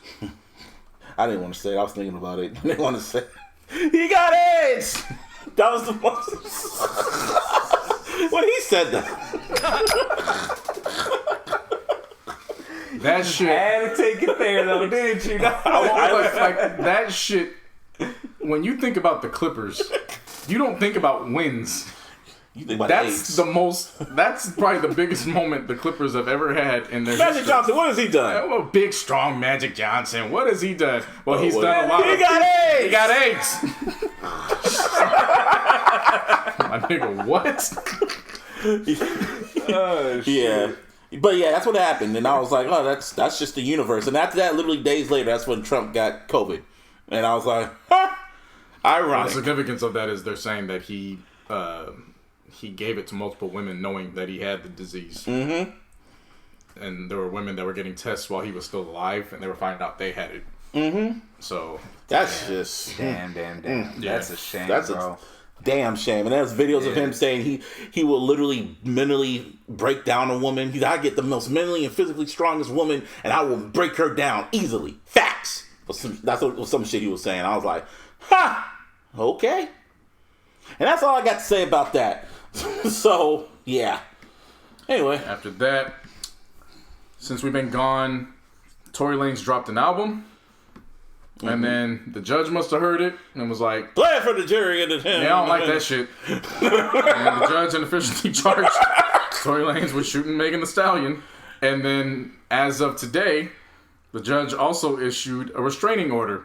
Yeah. So Tory Lanez cannot be around Megan Thee Stallion. Well, like he was around her anyway. But now he just wanted to make sure. Don't even try it. And I think it was the behind-the-scenes footage of that video that Tory was shooting. Because he was in New York the same time that Megan was in there for SNL. And it looked like an after-school special, what he was shooting, and the judge was like, nah, I've had enough. It was for, that video dropped. I forgot, it was from the album, and it was just, it was alright, whatever.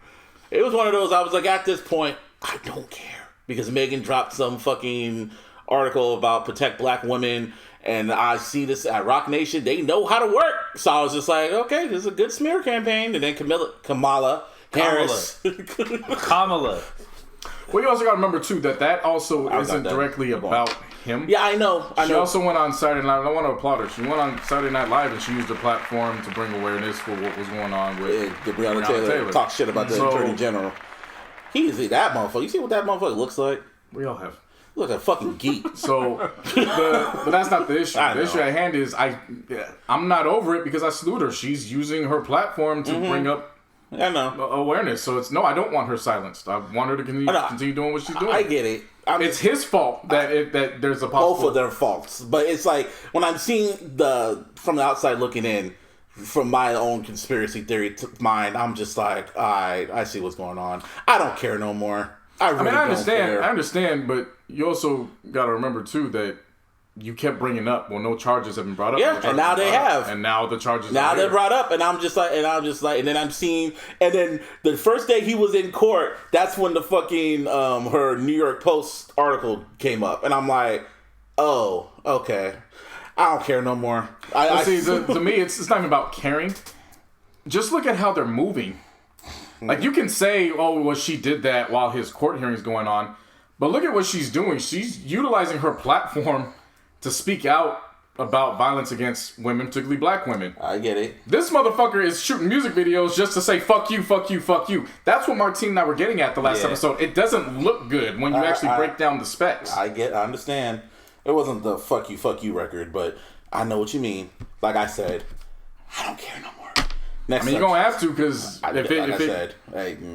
again, I'm just saying, if it comes down, you personally said you would walk back everything you said. Oh, I will. So, I already kind of regret the album, kind of, with a capital K. And then if it comes out that he's found guilty, I'll be like, okay, he did that shit, and then I'll take back everything. I'm not Maul. I'll admit when I'm wrong. That album is trash. That's what I want to hear you say. All right, it's not that hard. And then say fuck Russell Wilson afterwards. Okay. I'm not gonna fall asleep at night. You're the one that hates his guts, like alfalfa. Shit. I just thought it was... I hate his stinking guts. Yeah, that's not what he really wrote. You make me vomit. What I say is what I mean. You're the scum between my toes. I just thought it was comical in a way where he did the album, then he did a video that really looked out of place, I guess is the best way to put it. Did you see the video? Yeah, I'm mainly focusing more so on the behind the scenes. Just like his surroundings and people around him. It just looked out of place. Like, it looked like payola. Pay to be in a video. Now there's people that still fuck with him. I mean, of course, but that didn't look like his fan base is what I'm getting at. What is his fan base? A lot of IG beautiful looking women. I didn't see those in that video. Yeah, it was like he was talking a lot of street cred looking dudes. I didn't see that in this video. That's what I'm saying. Well, the other video he made, I forgot what it was called. Oh fuck! It was the one when you said fuck Maul. There was IG bitches in that one. Yeah, but this one was. I know it was more street. Like fam, he could be more street. For like the video itself, like the why are we talking about? No, because I'm just bringing it up as I'm bringing it up as an observer just of watching Tory Lanez for a while. Yeah. I know his videos in his career. Yeah. So it looked out of place, and to me, it's not a coincidence that it looked out of place, and the next thing you know, he's charged. Yeah. Well, shit. That's all. Like again, more needs to be revealed. More will be revealed. Like you said, you might be right in your prediction. Well, first of all, salute to Saturday Night Live for not skipping a beat and producing. You see how they're doing it, right? When they have the audience in there, that's fucking the cast and crew, and that's the cast and crew is in the audience and shit. So that's how you hear them laughing and shit. So I was like, oh, that's smart. Yeah. So but not only just that. I mean, was it Bill Murray? Oh man, Bill Burr. Thank you. He pissed off white folks. Yeah, that was white women specifically. That's in G-rated. That's in PG-13. Yeah, I mean, if you've been watching, if you know who Bill Burr is, just going back to Chappelle's show, because that's when I was introduced to him. Yeah, like, Bill Burr is amazing. Yeah, he's also married to a black woman too. You know what I'm saying? Right. So he F is for Family on Netflix. That show, non-stop comedy. But yeah, just to see the clips of that, and just that was very Chappelle. It was the week after Chris Rock was up there. Yeah. Chris Rock was all saying, oh yeah, Donald Trump got COVID. Thoughts and prayers to COVID. Yeah, no, they've just been producing good content. And I'm not one that watches Saturday Night Live. But in seeing the monologues. Yeah, it's just like they're just vintage stand up. They're just doing stand up. They're doing rehearsal. That's just practice. Megan Thee Stallion, again, going back to Megan Thee Stallion using her platform, like her set was incredible. Like if that was something where if MTV or BET was attached to that, like it would probably be lost in the wind. No, I'm saying it would probably be like the focal point. Oh yeah. Because, I mean, it was the way we were praising how BT and MTV were doing their awards and everything. Oh, yeah. Like, that looked like it would have fit right into that. Rock Nation giving her the fucking bag. That's what they're doing. Shit. The investment's got to protect them. Yeah. Well, it also needs to be protected are titties. But sometimes titties are nice to look at. So, round of applause for Cardi B. Cardi B lived her best life. She got overly drunk. Thought she was messaging her homegirl or her sister. Showed everybody the titty. Then the rumor came out that she was gonna sue everybody, and she was like, "Nah, it was me. I fucked up." Yeah, she was like, "See you guys tomorrow." It was this big old. How do you say those kind of titties? It's not kind of titties, just the part of the breast. I can't. The areola. The areola. Yeah, those were beautiful. Those were beautiful, even if they were surgically or not. Those were beautiful. And you got niggas on Twitter fucking talking shit about them. Niggas that never sucked titties before in their life. I sucked all kinds of titties, and those titties are very fucking beautiful titties, men. Should respect them. That's all I gotta say about that. Cardi B just fine to me. So period. Period. The idea that I'm gonna, walk away because I have a different view of areolas, which I don't. But just the idea of it is just like it's very confusing to me. Like it might as well be quantum physics. I don't understand, and I never will. He said I just don't understand. Yeah. It was her birthday, and I guess Offset's back with her. Man, Offset was like, and Offset was during her birthday. He was just filming. He was filming her, and then he posted a picture of himself that said, "I won." Yeah. Yeah. She got right back with him, and I'm just like, "You did." What you do? Buy her the Phantom? Yeah, you bought her something. Nah, bought her a nice ass car. Was it a Rolls Royce? Truck? Yeah. And then that shit's gotta be fucking loot, bro. Yeah, man. Like, come on, man. Like. I'm not one, again, like we said when the announcement of their divorce was taking place, we don't know what's going on in their relationship. You know what I mean? So I'm not one to go from the outside looking in to judge. I don't know what their conversations are. So the idea that they would immediately get back, and even if they're not together, but they would just simply be around each other having a good time, like, you still dedicated years and we're in a legalized commitment with each other. It's just not going to go away overnight.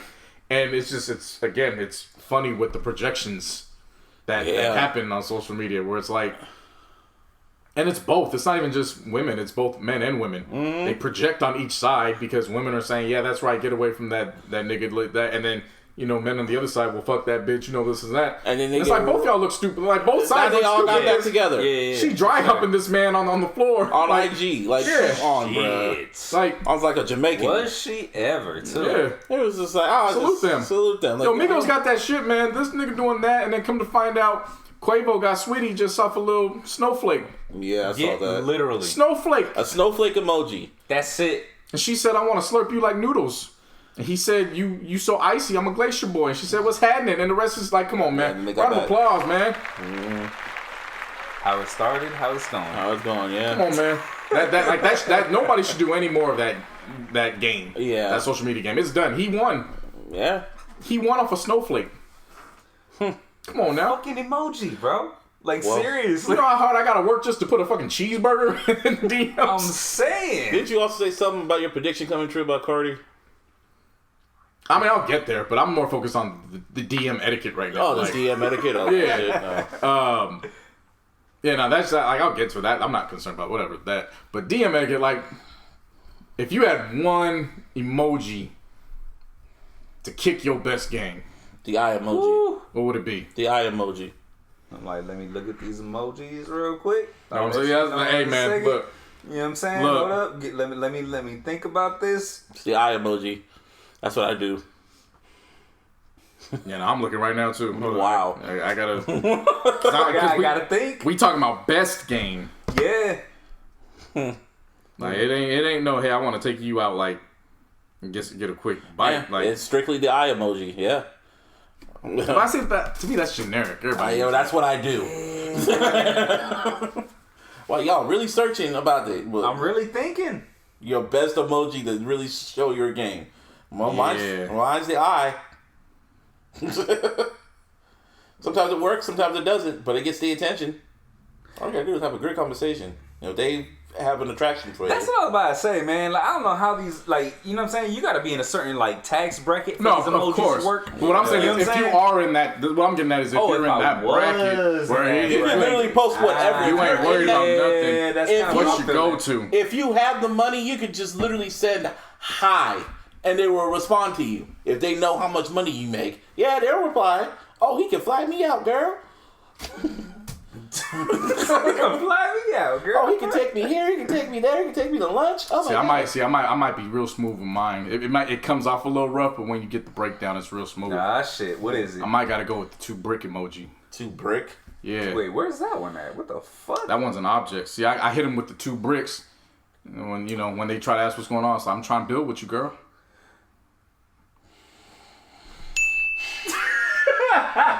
You gave yourself a ding for that shit. You give yourself that. but I get you though. You know what I'm saying? Like, hey, I'm trying to build with you. I get you. The eyes don't do much. I'll let that shit go. Hey, I'm looking. Like, nigga, everybody looking. I know. I'm trying to build. I'm trying to build something. I'm trying to build to this pussy. Anyway, so. Oh yeah, round of applause for fucking Dr. Dre. That motherfucker got his man. First things first, he won the case against his ex-wife.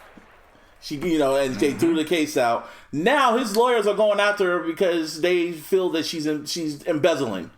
Which makes sense on why she wanted all that Dr. money. Dre in the front. Yeah. All right. When you have that endless income. Yeah. You can pay for lawyers if you're embezzling. Yeah, Dre had his lawyers ready. Like, who the fuck you think this is? Them lawyers must have worked at Johnny Cochran's firm back in the day. Shit. Just saying. You got Johnny Cochran's interns. They made sure, like, nah, I'm keeping my money and I'm coming after you for even thinking about doing this shit. I don't even want to do it, but I'm gonna have to do it. Fucking shit. Bitch. Getting them lawyers. Imagine if them lawyers was actually Johnny Cochran's interns. That's like getting fucking John Gruden and Jim Schwartz when they used to work under Bill Belichick. Shit. That really sucked for Drake because he's known this chick for like how many years, has kids with her and everything, and now they're going through a bitter ass divorce like this, publicized divorce, and she's coming for everything. It's like, y'all should watch that movie Divorce Story. That's fucking sad to watch. Really good though. Yeah, cool. Want to talk about Power? I mean, shit. Get back to what you were saying. I guess one of my predictions is about to come true. Oh, I guess Cardi hinted that she has a record that's really going to piss everyone off. And Genius was, I don't know if it was rumored, but it was reported that Genius just put up a song that's Cardi and Nicki. I forgot the title of it, but They're putting it up to get ready for this week's drop for the lyrics. But they have to wait for the song to drop first. Yeah. The website exists. Yeah.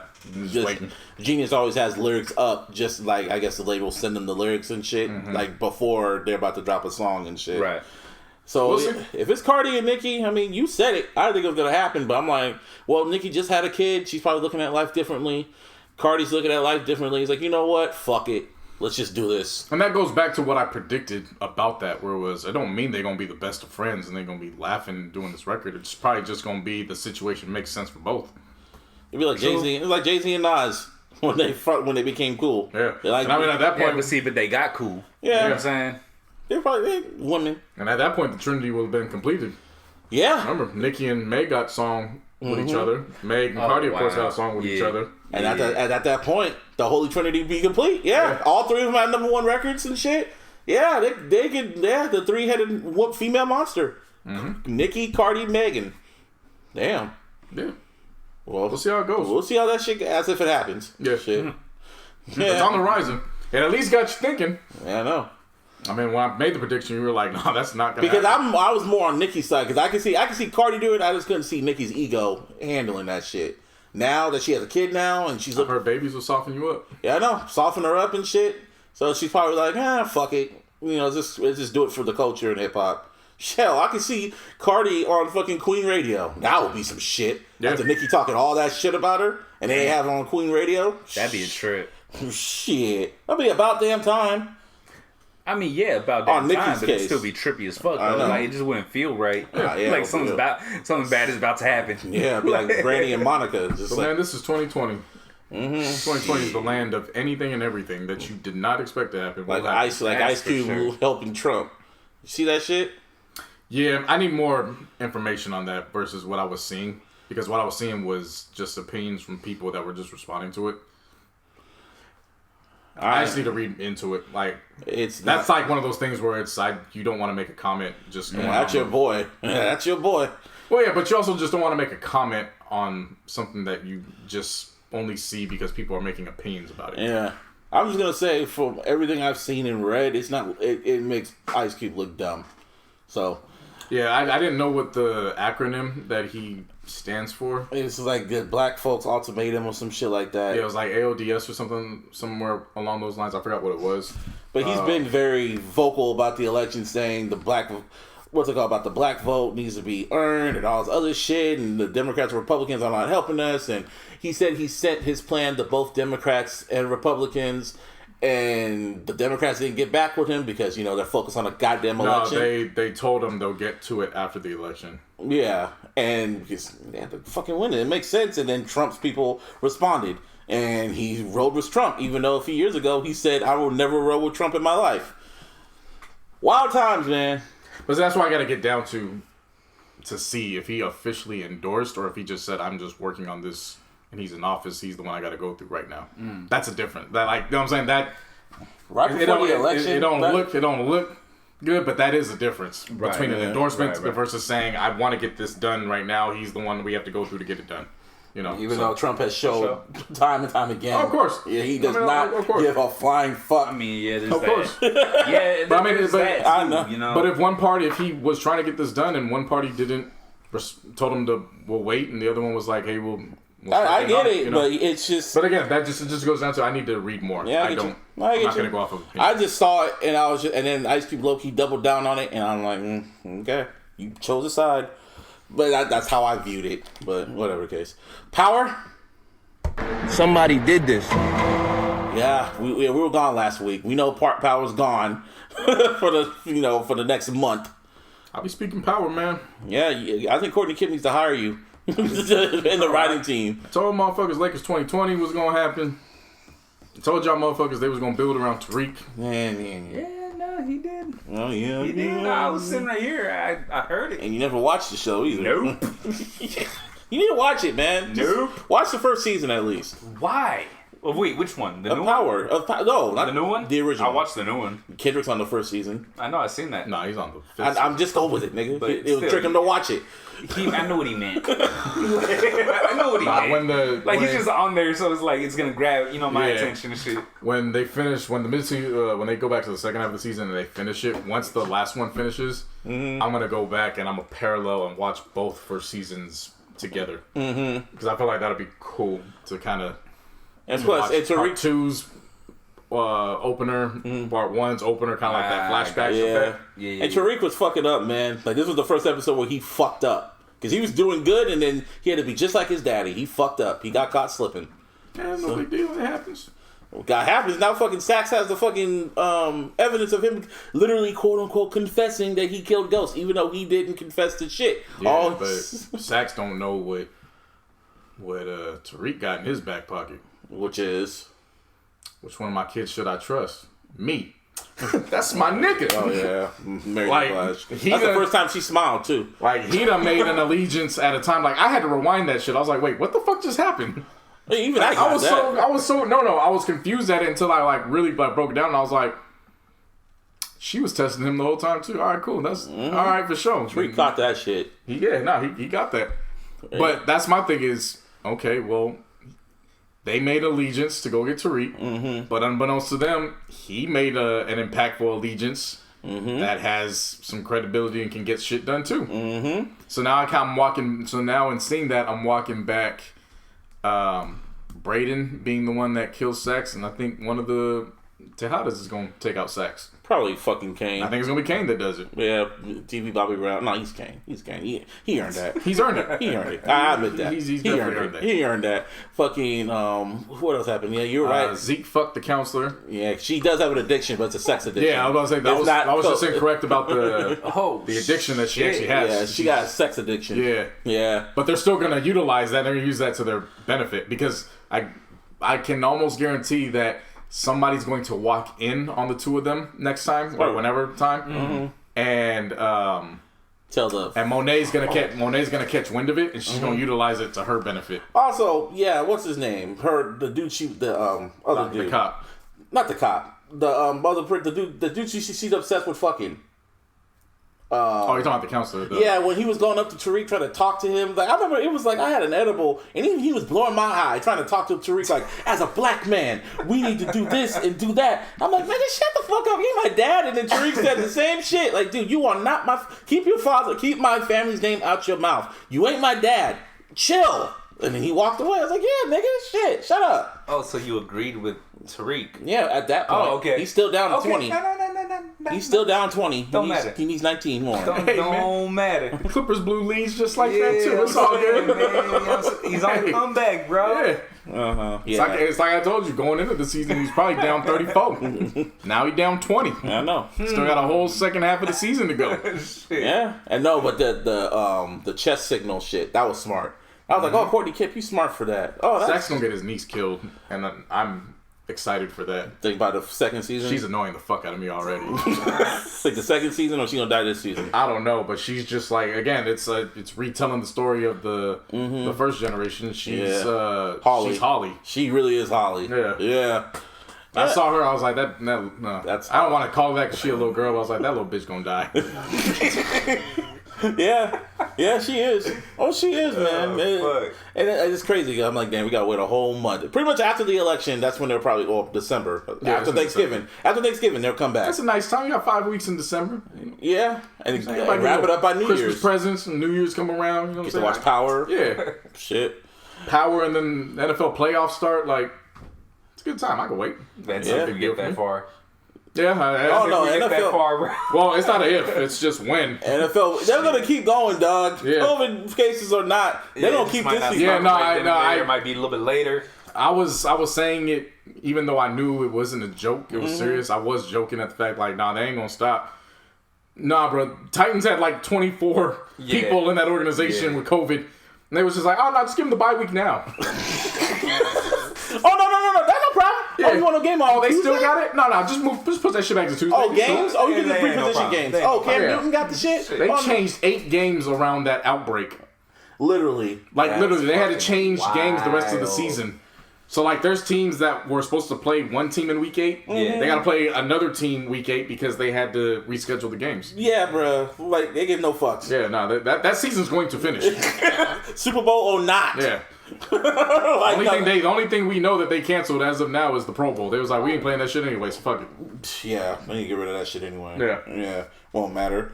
But the games have been good. Like, last week, like, Tuesday's game, oh, no, it's not good. It was entertaining. Seeing the Titans play, I'm like, damn, coming fresh off of COVID, and they just whooped your ass, and they're still undefeated. Fucking Browns are 4-1, right? The Browns? Yep. Yes. Wow. Fuck. And we're giving praises to the fucking NBA for how they treated the bubble. Shout out to NHL too, for how they did the bubble. No positive cases. Yeah. The bubble works. Shout out to them. I'll be honest, I didn't watch. Me neither, but you know, I have to give them some credit. Yeah, they can't be the only one. Sharks ain't in it. I ain't watching.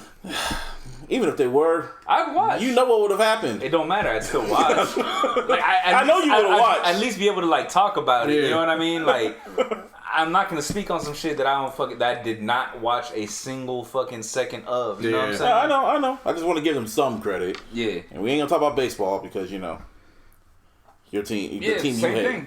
The team you hate is like doing good from what I'm seeing.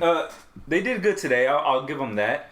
But I don't know if you watched the last 2 games. No, I haven't watched. I just been seeing. 11 runs in the first inning. What's going on this season, they had man? fucking 15 in the first 3. In the first 3 innings? Yes. Yeah, what? So when there's no fans, they didn't score again after that. But Dodgers went on that field and it was like, nah.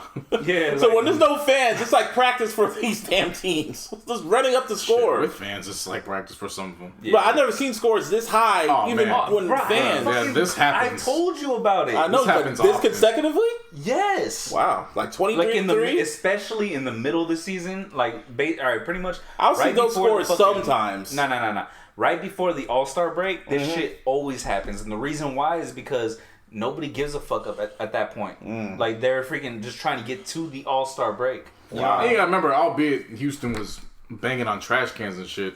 Remember, Houston had that run in the World Series where you had a better chance of them not, like, they just were gonna hit a run. Yeah, it was almost guaranteed. Bro. They kept scoring. Yeah.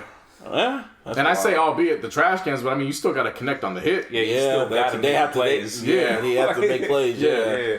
Now these baseball motherfuckers scoring like 18 points and up. It's not as foreign as you think. But I've just never seen it like this consecutively. I mean, I see it sometimes, but when I really started paying attention, I'm like, God damn, what the fuck? The Braves did this shit in like '97.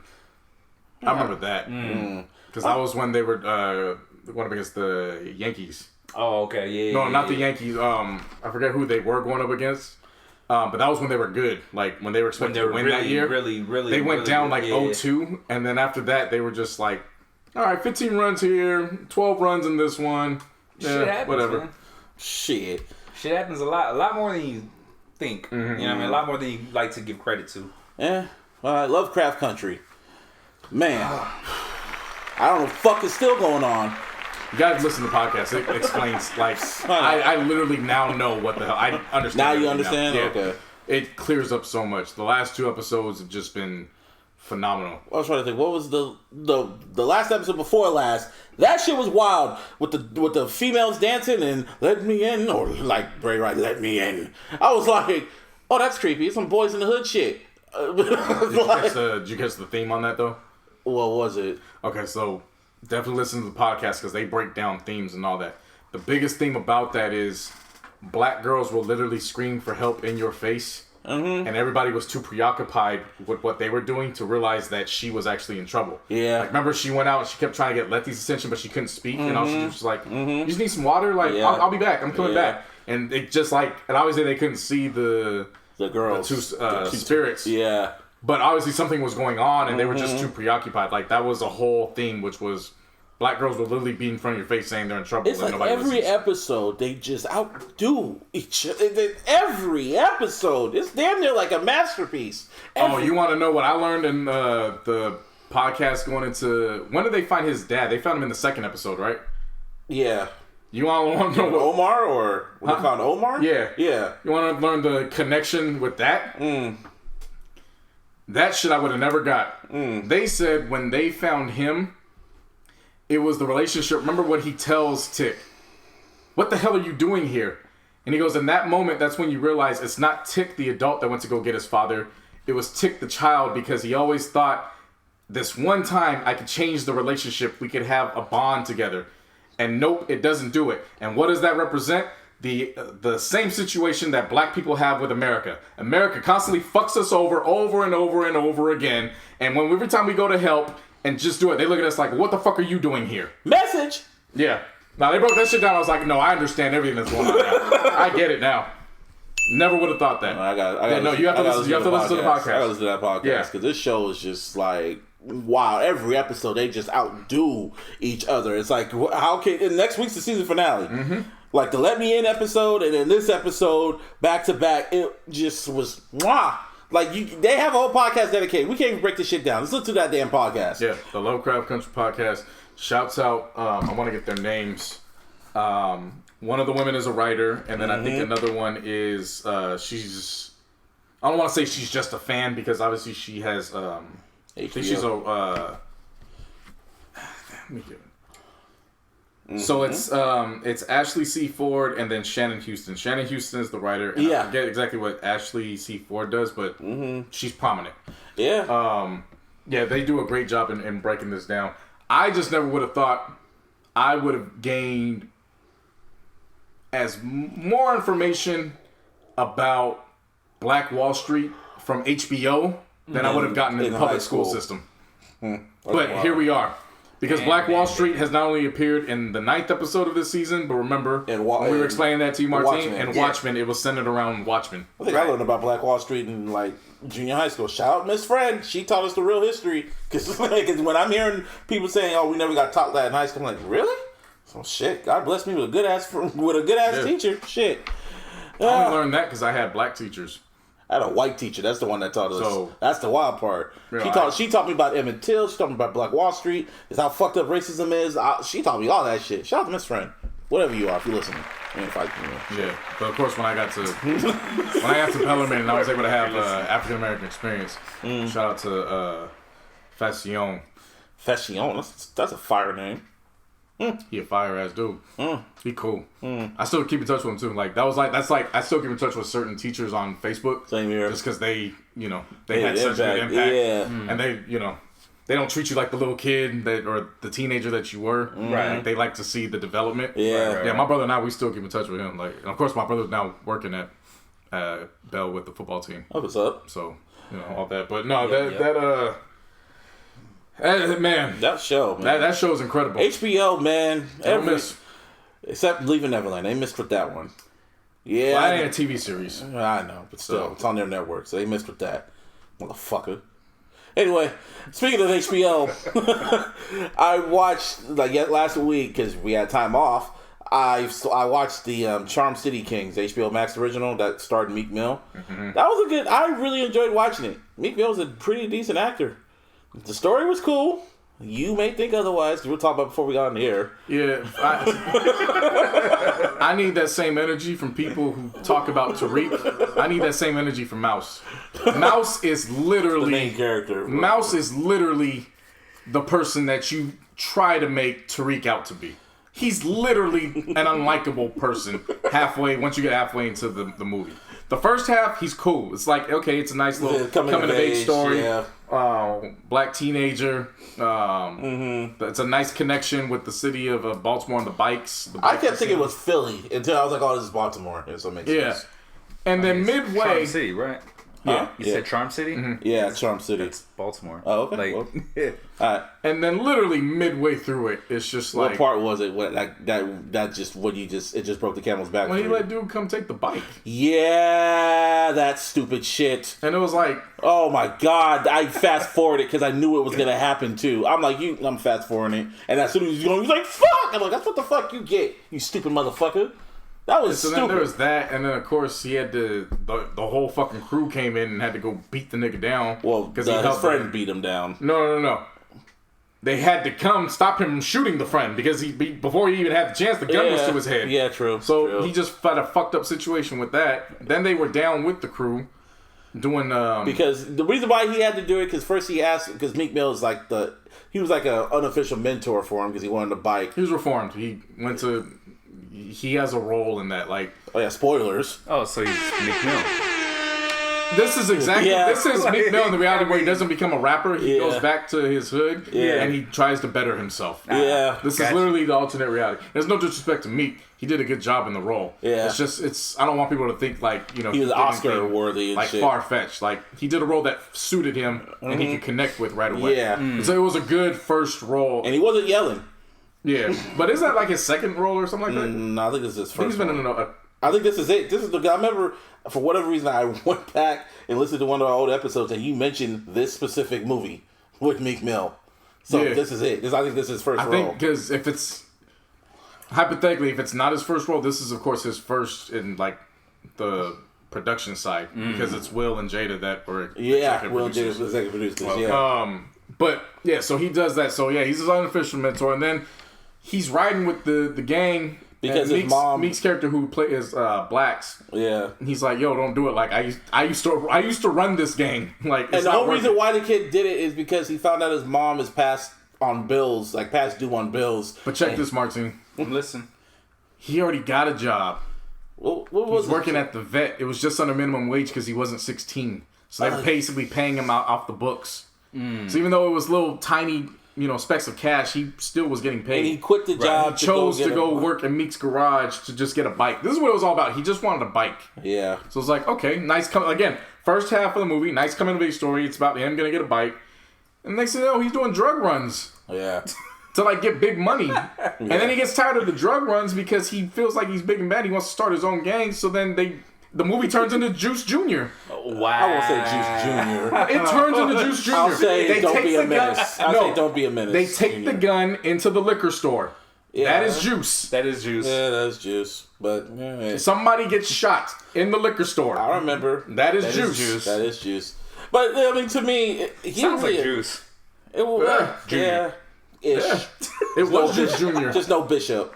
There wasn't really like a crazy Bishop in it. Shit. But I enjoyed it. He didn't really annoy me. Just that part when he gave the dude the bike, that was just fucking stupid. Nah, he annoyed the fuck out of me. And I bring up the parallel with Tariq because motherfuckers keep saying, why is he doing this? He's got a good life. He's got a penthouse. He's got everything he could ask for. And it's like, well, at least from his perspective, like he's just going into the family business. There was no reason for Mouse to do any of this. And in the end, Martine, the whole point of the first half of the movie was so he could have a bike and he could get put on and do bike and tricks on the bike, right? Yeah. The movie ends. Spoiler. He don't even ride no more. He become a veteran. Why? Because after getting dude's head bashed in by his boy, when they go to rob the liquor store, they don't realize dude's wife is on the other end with the other gun and kills one of the friends, the friend that didn't want to go to begin with. Mm-hmm. So he's dead. Then he sneaks into Meek's garage like, I need help. So then Meek tells him, take off the sweatshirt. And he goes, I told you, niggas like us don't make it out the hood, so take advantage of your second chance. Meek takes credit for the crime to make sure he doesn't go to jail. That was a fucked up ending. And then on top of that, literally on top of that, that's not even the best part. He goes back to the vet. He sees his homeboy Jamal that's now full-fledged with the gang. Mm-hmm. Yeah. It's a whole year later, and he's like, hey, how you doing? Good. You still ride? Nah, man. It's not the same. Yeah, I miss him too. He walks away, and I'm like a Boys in the Hood ending. I'm like, didn't y'all... So y'all got y'all nigga killed for nothing? Wow. Nah, bruh. Nah. And that's no disrespect to the actor, because the acting was very good. The movie was entertaining. The movie was good. But, nah, bruh. Yeah, I need that same energy that Cats is giving Tariq. Want to know why I'm not going to give it? Because...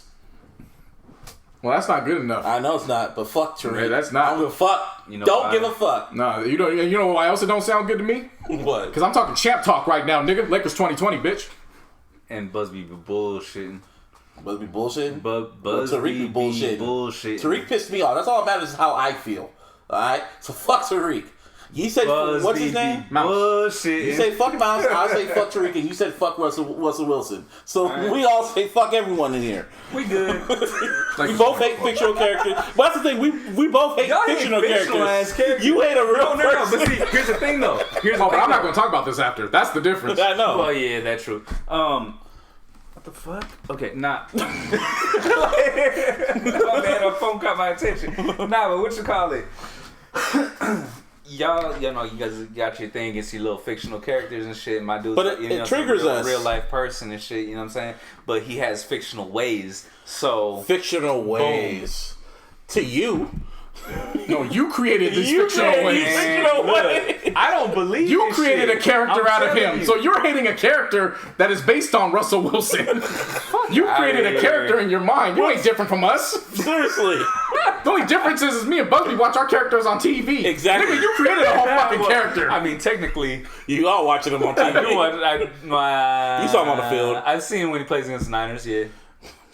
I don't watch them at all, dog. Like, I'm sick of that dude. Like, you don't understand. This goes back to we made a villain out of the nicest guy in NFL history. Before he was a fucking a Seahawk. Even I did not like the motherfucker. Because he beat your Ducks. I understand. Okay, exactly. That one I get. You gotta let that shit go, man. No.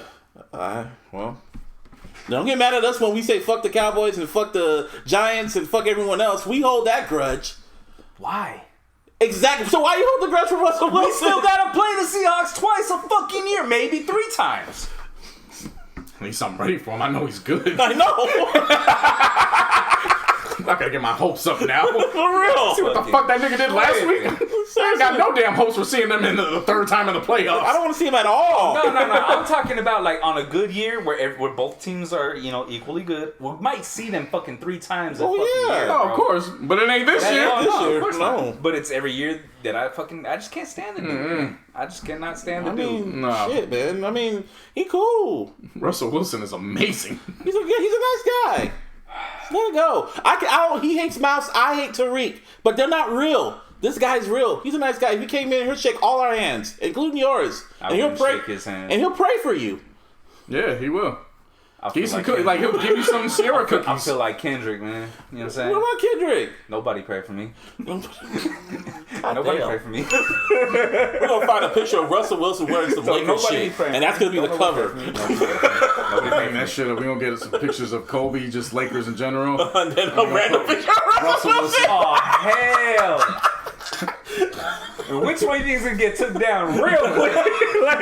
And it won't be him it won't even be him in the Seahawks jersey. Yeah. Just a picture of him like holding a ball. Yeah. Or it'll be like him in like a plaid shirt with a vest with a Bible in his hand. See? There you go again, man. I mean, I'm just saying, shit. He's cool. And he's a great player. Nah.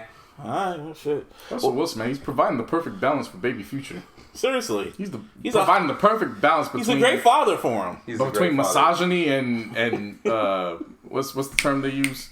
I don't know. Positive influence? No, not that. There's a specific term for being a gentleman. Affirmation? No. It's when you're dating. Oh, courting? No. Like when you open the door for a woman. Gentleman. No. Fuck, I know. It's a V word. Fuck. A V word. God. Fuck, it's gonna bother me now. Yeah, it's bugging me right now, dude. What the fuck? Caffeine, you know it. Fuck. Chauvin. No, not Chauvin. No, not Chauvin. No. But I'm close. Chauffeur. No. Chauffeur. A driver? Starts with a V? Oh, shit. Yeah, no, I'm positive it starts with a fucking V. I'm almost Maybe a V's in it. Shit. It's the term. It'll be all night, people. Chivalry. There you go. Yeah. Fuck, there is a V in there. Yeah. Russell Wilson is on the other. You know what I was thinking? It's this stupid fucking word, by the way, but the word I was thinking of was valor. Yeah, I don't know why. No fucking clue. Yeah, Baby Future's the perfect balance between misogyny and chivalry. Yeah. Thanks to Russell Wilson. Yeah. See, you just don't appreciate. I need to take some of that lean over there. Then, just bro. don't appreciate the greatness in that. No, but when he goes against my Niners, it's fuck him. But then after the game's over, I'm over it. Shit.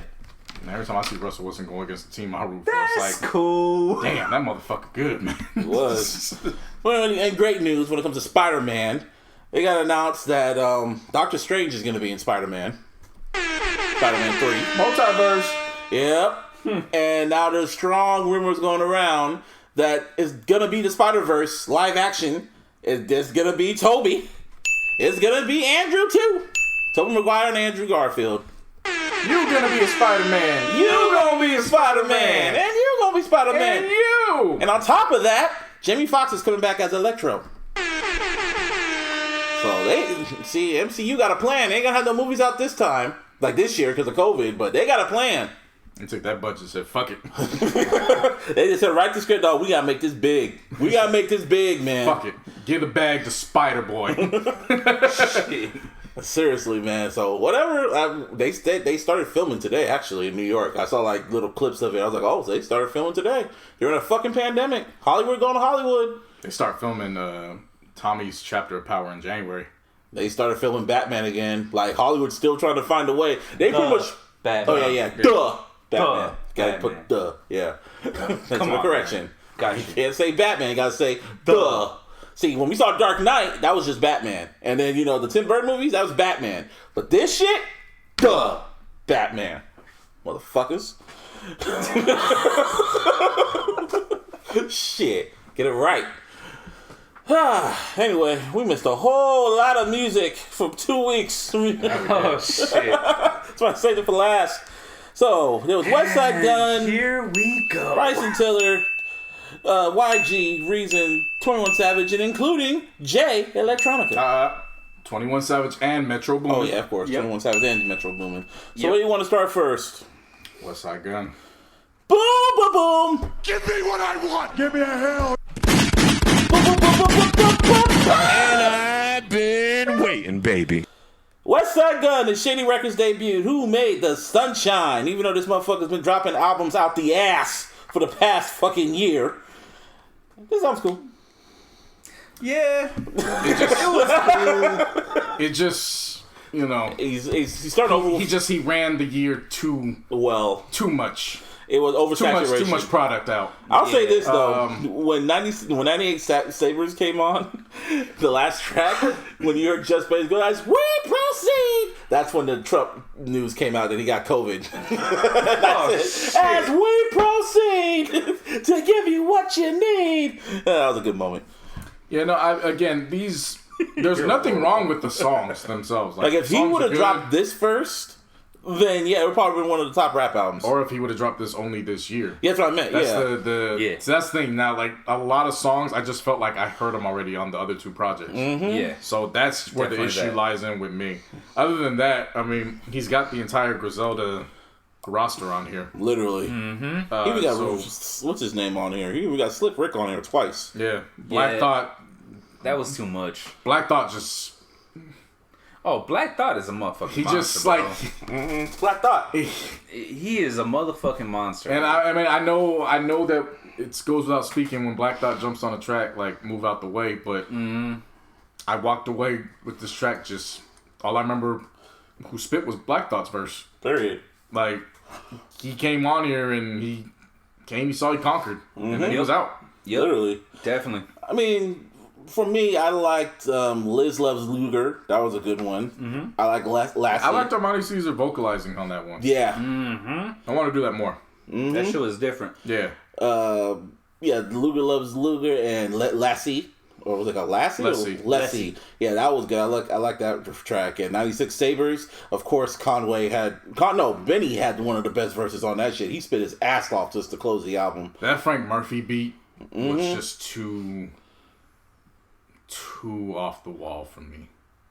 Because that was the one that was just bass and that wild ass sample where it was just that high pitched string. And it was a 7-minute song, so it just kept going. That shit. It just felt like Razor on a fucking chalkboard, and I was like, fam, just please rap it up. Like, seriously. Like that was the one song where, again, nothing wrong with the rappers. I liked it. But it was like that was the beat he chose the posse cut for, and I was like, fam, this beat is starting to... oh my God. It's just stop not it. It's just not it, bro. I mean, to me, I liked it, but it was like you said, Pray for Paris and Fly God's an Awesome God too. I still feel Pray for Paris is the strongest one. Yeah.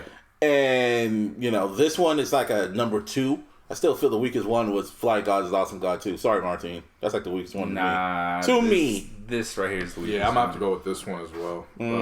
Fly God Fly God 2 was really Stove God Cook's coming out party. Yep. As far as I'm concerned. So I like what he did. Maybe I re-listened to it. But maybe because I was still stuck on Pray for Paris. So probably.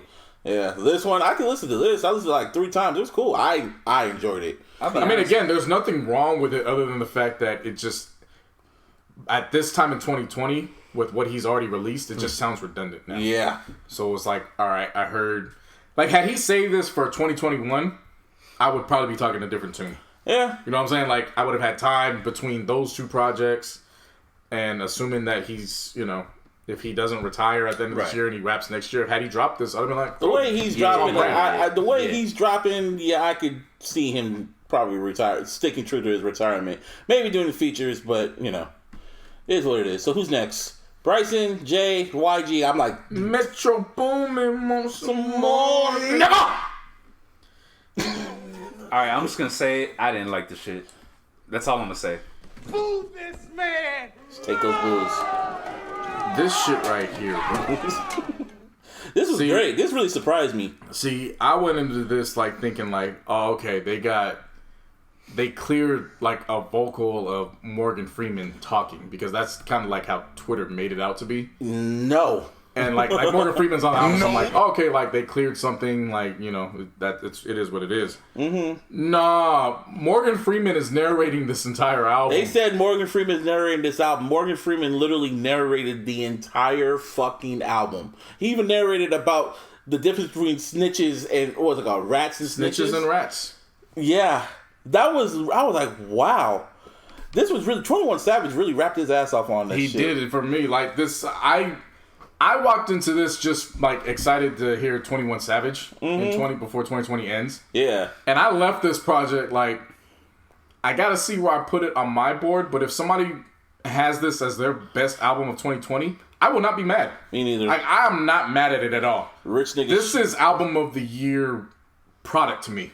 It was really good. Like from track 2 to 6, it was going on. Yeah, it was nonstop. I mean, people can say what they want about Drake's feature, but I thought it was on par for what they were talking about. Fucking Many Men, that was one of my favorite ones. Yeah, Young Thug's Rich nigga slided shit. all over Rich nigga shit. He sure did.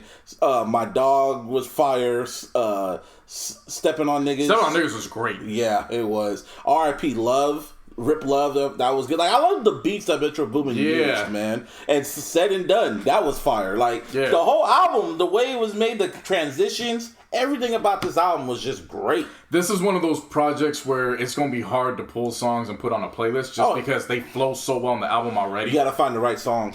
No, that's what I'm saying. But even then, if you want to try to put it on a playlist, you're reminded of the transitions on the album, and it's like, what's the point? No. You're missing what I'm saying. Yeah. What I'm saying is you would want to put it on a playlist, but the transitions on this album are so memorable. You're like, why would I even want to fuck with it? I feel you. Like, that's how I walked away looking at this project, where it was like, damn, I hope they release actual single versions of these songs, because I don't really want to even fuck with this flow and put it on a playlist.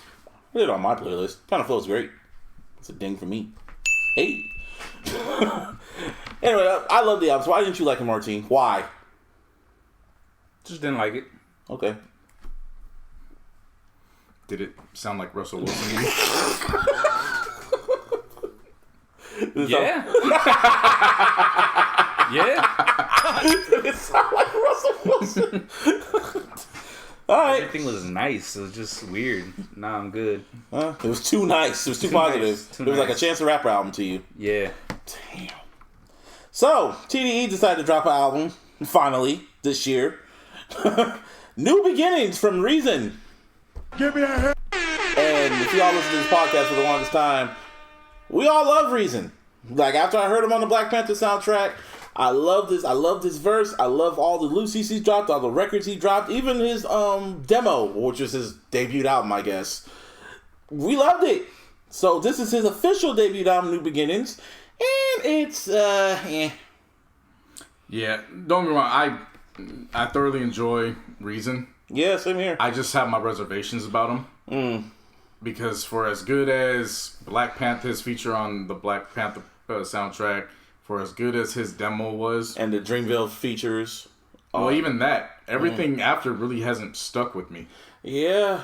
So I'm reserved when it comes to Reason because it's like maybe he just needs more time in the tuck. Mm-hmm. That's why Top Dog had him, you know, and he was releasing those Lucy's, and you can hear the hunger. So that's why. Yeah, I mean, Stories I Forgot. He's he's about as hungry as you would want a rapper to be.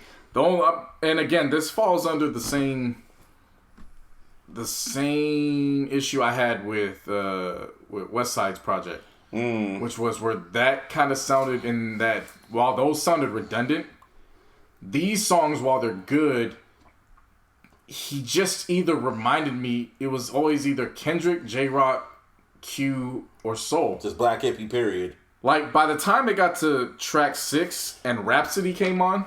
That was by far... Like, it wasn't even... Rhapsody rapped her ass off on it. I was like Eminem status. Like, she destroyed that record. Like, I was damn near verse of the album, and I like Reason. And that was kind of the sad part about it, because I like Reason. Because this whole album sounded like he was doing his best J-Rock Schoolboy Q impression until the last two, like, I think the last 3 songs. I think right when he got to Slow Down is when he started getting into his groove. And so for me, it was really the second half where Slow Down is a really good song, and it's like, that's who Reason is to me. I think to me, it was the last West Side, Gossip, and Windows Cry. Those 3 tracks, that was Reason at his core. That's what sparks like, okay, so you do have it. Okay, you need a little bit more work. Maybe your sophomore album, you'll do maybe better. In the words of LeBron, be better. Like, to me, Sauce is Reason as well. But he just gets outshined by Vince because Vince just has a voice where it's unique. He knows how to... I mean, granted, he's been on the scene longer. Yeah. So he's more developed and he's more matured in that instance. But he just... Again, Sauce... It's up Reasons in his lane. But when you put him next to Vince Staples, he gets lost in the shuffle in his own song. Yeah. Because to me, it comes across like a Vince Staples song just because of how Vince wrote the track. I went into this... Not even thinking I really didn't go into expectation. I just went into it like, okay, Reason's going to rap. I ended up leaving it understanding a little bit better what people meant on social media when they were saying that they feel like Top Dog is force-feeding Reason to them. Yeah, I can see why, too. Especially when people have been waiting and begging for an Isaiah Rashad album. Mm-hmm. It's been 4 years. Mm-hmm. Whereas Reason did a feature, he had his demo, and he's done this in a 3-year span. Mm-hmm. I can understand that now. Like, I get that gripe. I didn't understand it before this project. I left, like, I get it better now. He needs more. I like him. Don't get me wrong. Yeah, for sure. But he needs, I guess, more development. Yeah. I never thought I'd say that. That's probably why Top Dog didn't want to release him. Because he was just like, no, you still need work. You got to trust Top Dog, man. What do you think? There's nothing wrong with it. Like, there's nothing wrong with needing to develop more. Mm-hmm. Like, I don't want people to think, like, nah, you got to shelf him, like, until... Like, there's nothing wrong with the development. For all we know, he come back with the next album, and it's like, oh, wow, now he... Came with it. He came, like, he learned. And he, you know... Your best success always follows probably one of your biggest failures. Mm-hmm. So... Sorry. No. I mean, so I'm not going to put it past him, but just for now, you know. Need more work. Yeah. What do you think about Martin? Yeah, same. It was alright. Yeah, I hate saying that shit too. Because we were all bigging this motherfucker up last year. Motherfucker. Anyway. I mean, again, I've always had I've had reservations. So, I like him. There's just something missing from him for me. He just needs a little bit more crack. Just a little bit more crack to sprinkle on. That's all he needs. He just needs something. He needs Freddie Gibbs to come in and give him good crack. Yeah. Well, he needs a producer. Another, like, a right-hand producer for him. Maybe that's what it is, too. Because when you look at Black Hippie, I mean, they were there at the beginning, so they had the Digiphonics, which is Soundwave, Willie Brown, who else is Richie THC, and then mixed by Ali. To help him. No, Mike Free. Oh, him too. Yep. Yeah. So I mean, they've been with the group from day one. I mean, Reason's coming in as a new guy. Yeah, so he's trying to find his groove. Which I mean, I'm not. He even mentioned that on the album. He was trying to find his groove and shit. Like, he's like the new kid on the block. Yeah. So he'll figure it out. I mean, I trust them to have a nice bounce back. But after hearing this, I want to have energy put into Isaiah Rashad. Like, I want to hear something from him. Yeah, he's probably on his way too. Yeah. Anyway, keep it on the West. YG, My Life 400. Like, seriously, his whole album discography sounds like something a blood would say. My crazy life is still brazy, so stay dangerous. For real, My Life 400. Oh, man. This album, it's cool. I mean, it just sounded like a collection of songs. No real flow to it. No, it was just a collection of songs. It was over before it even started. Like, I'm not even saying that like in a bad way. I mean, like, literally, it's 32 minutes. Yeah. I'm not used to that from a YG album. Mm-hmm. Like, Jealous. Jealous was cool. Rodeo. I really like Rodeo. I like Surgery. And, what's it called? Laugh Now, Cry Later. And, of course, Fuck the Police, he released that earlier this year. But I like Laugh Now, Cry Later, the last track. But other than this was just like a collection of songs. There was no flow. There was no nothing. It was just... It's just there. Yeah, it's pretty much what it is. It's pretty much the same way. I've unfortunately gotten used to that from YG now. That's sad. Like, and I won't say that gloating. I just say that, like, after his first two projects... My Crazy Life is Still Brazy. Like, he just set a nice bar for me. And everything after is just, it just hasn't matched up to the bar that he set. What do you think about Martin? I thought it was good as Still Brazy. It was up there as It was right there. Brazy? And the reason, the fact that you said that there's no flow to it, like, blows my mind, bro. Really? Yeah, and the reason why I'm saying that is because when you factor in the skits, oh, yeah. the way it went to the next track every single time. I think there's like 2 skits on there. Yeah, about his daughter. Yeah, and then the shit that she was saying, it made, how do I put it? It put the rest of the whole album in perspective for me. Like when I heard what she was saying, like you know what I mean. I saw that, but just that aspect of it. Rodeo was trash, bro. Sorry. Yeah, I don't blame you. Yeah, I'm not gonna defend it. It's not even the fact of the sample that they use. It's not even the fact of, whatever who was on it or nothing like that. It's just I've heard that exact same beat on a whole nother album. So that shit. Which album? I just don't like when they do that type of shit. It was Dizzy Wright and Demrick. I forgot what the name of the album was. And the producer of the track is Swish. That's that. I looked it up when you check that out. Yeah, it's probably the same producer. It has to be the same producer because when you play me the record, it's literally the same beat. Exact same. It's just more cleaned up on the YG one. You should search it on Tidal, not Apple. Because they had the producer's name. Oh, yeah. I forgot about that. Yeah, I know, right? But, that's YG. Why are you looking that up? So, Bryson Tiller decided to come out, because pause. It was coming out day a few days ago. He dropped his, I guess, 3rd album? This is his 3rd album, right? Yeah. Yeah, anniversary, because it was like, the 5-year anniversary of Trap Soul. He re-released that last week with some bonus tracks. And, anniversary with Bryson Tiller. It was about 10 tracks. And blah. Had some good tracks here and there. Like, Out of Time with Drake was cool.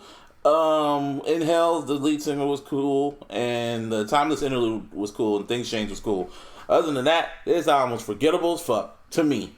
Yeah, I like Things Changed and a few others. I've just never been high on Bryson Tiller. Like, even when Don't was the big phase, like, to me, I only got it because it was the long pause in between Don't. Yeah. You know what I mean? Like, it's not saying anything bad about him. He just doesn't mix for me as an artist. Like, I have no connection there. He's a good feature and Lucy artist. But a whole album, to me, he's like the offspring of like The Weeknd and Frank Ocean, and a little bit of Party Next Door, and that's who you get, Bryson Tiller, ish.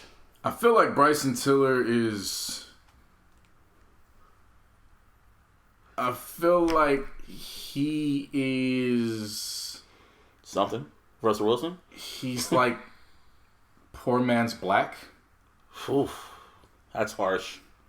And I don't mean it to be that like harsh like that, but that's sounds about right. That's the parallel I'm pulling at. Like, he gives me a Black vibe. It's just nowhere close to what Black gives. I mean, I know what you mean. Like, I can listen to Trap Soul, But I remember the other album. What was the other album? See, the thing is, I didn't. Note to Self. I didn't care about that shit. The thing is, I don't even remember a track off of Trap Soul other than Don't. Like, Martine had to remind me of the second single. Yeah, Exchange. Yeah, and I was like, oh, wait, that was on there. And Rambo. I remember Rambo. Yeah, like, I don't remember. Again, he's just, I didn't have that connection with him. He came out at the same time when a bunch of other R&B acts that I was connecting with did, so he kind of got lost in the shuffle on my end. Yeah, but this album's forgettable as fuck. Like, I wanted to like it, and it just faded in and faded out. There's a rumor he might drop another one, but like later on this year, probably in December, but whatever. Yeah, it's like Trap Soul Light. Pretty much. Yeah, seriously. Even the cover art is him, like Trap Soul, he's looking left, and Anniversary, he's looking right. Or the other way around. Or whatever. Yeah. Shit. It's like The Rock. It's like The Rock looking at Perry Saturn. There's one eye going this way, and the other eye going the other way. Whatever. Anyway, so Jivion, he dropped When It's All Said and Done, a 4-track EP. Very good, very different from what I heard from him on his first project earlier this year. He starts diving into that toxic masculinity, misogyny. man, can we have R&B about love again, not this toxic shit? Well, that's why I feel like he's good. His last album was that. Yeah, that's true. So he tapped into this for half the amount of tracks, and it sounded good. So I'm like, okay, he can do both. It's real. I like the balance. And then of course Terrace Martin, Ninth Wonder, Robert Glasper, and Kamasi Washington, they dropped the Dinner Party Dessert, which is basically all the tracks they used on Dinner Party.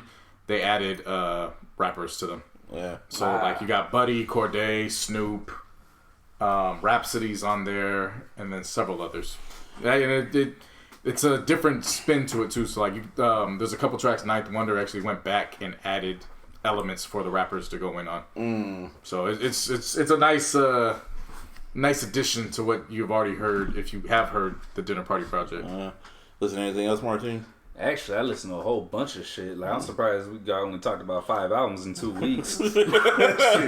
That shit's crazy. I went back and listened to the Dom Kennedy shit. Like it. Yeah, nah, it was cool. It was cool. There were a few standout tracks. There was some of them I just I could do without. You know what I mean? But that's gonna come with basically any fucking album, pretty much. Yeah. Wiz Khalifa dropped the deluxe version of the Saga of Wiz Khalifa. That shit, bruh, I'm telling you, I don't know what you guys thought about the original version, if you even listened to it. It was like 8 tracks or something like that. I think I got lost in the shuffle with me. Yeah, nah, he added like another 8 or some shit, and it was cool. It was good. Nothing outstanding. Something you know what I mean? Like, it was just, yeah, exactly. Just put that shit on, roll up, smoke. Another one put on, roll up, smoke. Smoke Dizza. Yep. And that shit, oh my god. This shit took me by surprise, man. It was good, huh? There was a few songs. Well, the first song has Jim Jones and Cameron on it. Wow. He just came out the gate swinging and shit. You know what I mean? Then he has Jack Harlow on Boatloads, and that shit, I didn't realize it was Jack Harlow until, like, I looked down. I was like, who the fuck is this? Oh, shit. Like, that was legit the way my reaction or whatever. Then the next track, Wiz, Spitta, and Crit. And that shit is going on the playlist. They're the super friends of that tier. Yeah. Oh, wow. Like, and I'm not even saying that because as a Crit fan, I'm saying that because I found out about Crit through them. Yeah. Like all of them. Like I found out about Crit and Dizza through Wiz and Currency. Okay. And they always do songs with each other. Like I've never heard. They might go one project where at least one of them isn't on there, but it's only like one. It's far and few in between. Yeah. They are always collaborating. Like they are literally like the super friends of that tier of rapper. That's what's up. Easily. How does Homegrown compare to Closed Mouth Don't Get Fed? If you heard it, that one I didn't listen to. Okay, so I'm gonna go back and listen to that. I purposely didn't listen to that right away because I wanted to have time for it. Because I want to compare it. Because I did like Closed Mouth Don't Get Fed. Okay, well shit. If you like that one, I like this one. You know what I mean? Chances are. Yeah. But nah. Besides that, Rocky Fresh also dropped. Slid through just to show you what's up. Honestly, I'm not too big on Rocky Fresh, but this shit was clean. Like it was just clean. It was one of those ones that's like there ain't nothing too, like I said before with the Wiz shit. Yeah. Nothing outstanding, but you put it on, you just ride to it. You know what I'm saying? That's what's up. Another one, Larry June with Harry Fraud. You guys were talking I heard about that, yeah. Yeah, y'all was talking about that as Savage Mode 2. This was for me That's Savage Mode. It was 2 smoking for music y'all. for you. That was that's like this shit was just, that is smoke mode, chill, and for just real chill music. I like Larry June, man. Like he's really just laid back. He's definitely that's like laid back his music. game. Mm-hmm. That's for sure. Because when I first heard him, all I heard was ad libs. That was it, and it was just like, bruh. Shut the fuck up. Like, just shut the fuck up. But now it's nice. Like, I got you. Right. I got you. But another one, another dude that I feel the same way about pretty much, All Black. He's hit or miss for me. Yeah. This album is a hit for you. I promise. You listen to it and you will, like, you'll get it right away. You know what I'm saying? Because before he used to do like that little offbeat type flow that he had. Nah, he's rhyming on beat with every single fucking track that he's on. And this one is like that coming of age type shit. Like it shows you where he's headed now. You know what I mean? For sure about that one. Then another one, I was on some Bay shit these last 2 weeks. So Capolo, he did that fucking that joint album with fucking Kamaya. Yeah. This is the same thing I just said about All Black is the same thing that I'll say about fucking Capolo. He cool. He was the only thing I liked about that album. Was him. Like he found his niche. You know what I'm saying? Like he's got it, man. Like there's some tracks that I definitely will put on the playlist as well. Gotcha. For the month one. You know what I'm saying? Let's see. JT the Fourth. He was on. He was always like a featured artist on like Too Short shit, on Mozzie shit. He came out and he held his own on this one. Nice. And he's got some nice features. He's got E40. He's got Derek King. OMB Peasy. Guap Dad is on there. That shit, I'm positive you'll like that. Yeah, you just been binging. Man, I have. Really, though. And then last but not least, although it probably was least, I should have saved this one for the first one. The Boy from SOBRE. He put out a solo project and it sounded like a bunch of like leftovers, because his album was supposed to drop at the end of the month, but I don't know what happened with this whole fucking. What's up with that group, man? What's up with your boys? They're pretty much done, bro. Like, they decided that they wanted to beef with Migos. This motherfucker is a dope ass rapper, though. Okay, yeah, you always were talking about him. Yeah, like that's the one that I've same since they wanted to challenge Migos. That's what I'm saying. I was about to say that. Ever since they had that one hit, they thought they were on top of the world, Craig. They wanted to challenge Migos to a hit off or versus. You know, the one thing I will say though, not even in defense and shit, but realistically, that's how all Bay cats are. I know, that's the sad part. Like, no, it's not a sad part, not bro. sad. That's what I'm proud of. It's like you made something and you can take on the fucking king. Why the fuck not? And then Migos just ignored them, and then look what happened. Egos. They just ignored them. Egos. Like if they would have fucking went at him, I don't know what would have happened. I'll be honest with you. I have a strong feeling on what would have happened. The Migos would have split up like they just did. No. Dropped 3 separate albums that was all trash. No. Like Migos getting ready to drop a whole ass fucking group project again. Yeah, the Jacksons. That's cool. Oh, I'm talking about in the verses. You talking about that shit? No, I'm talking about like. I'm saying if they went through and Migos didn't ignore them, was like, all right, let's do it. And had a diss record ready for them. Yeah, man, they want to waste time. No, you think the Migos would have had a diss record? No, if they would have went back and forth with disses and shit like that. Do you really think the Migos would have had a diss record? You know, actually, it would have made sense for that to happen, considering that Saweetie is from the region. Yeah. Some shit like that. Like, I could actually see in an alternate universe where they actually are beefing and Saweetie somehow gets pulled tossed into the middle. Some fucking loving hip hop shit. Yeah. Also, when it comes to other albums, a little special shout out to Anonymous, that dude. Since we use his music on here, we're gonna give him a shout out. Duffel Bag Diaries too. He gave me like a listen to it before he dropped it. Like, listen, Busby. You know, with his voice all high and shit. Because he always sends me music and then he will stop, and then I'll be waiting for him to. I'm gonna send you a playlist, and his ass just forgets because he's high. Sounds right. Yeah, sent me his shit. He wanted to get my approval. I gave him the approval. It's up on Apple Music and shit. You know, all the other DSPs. Now, finally. Another album, this like shit, the holy grail of albums. No, it's not Detox.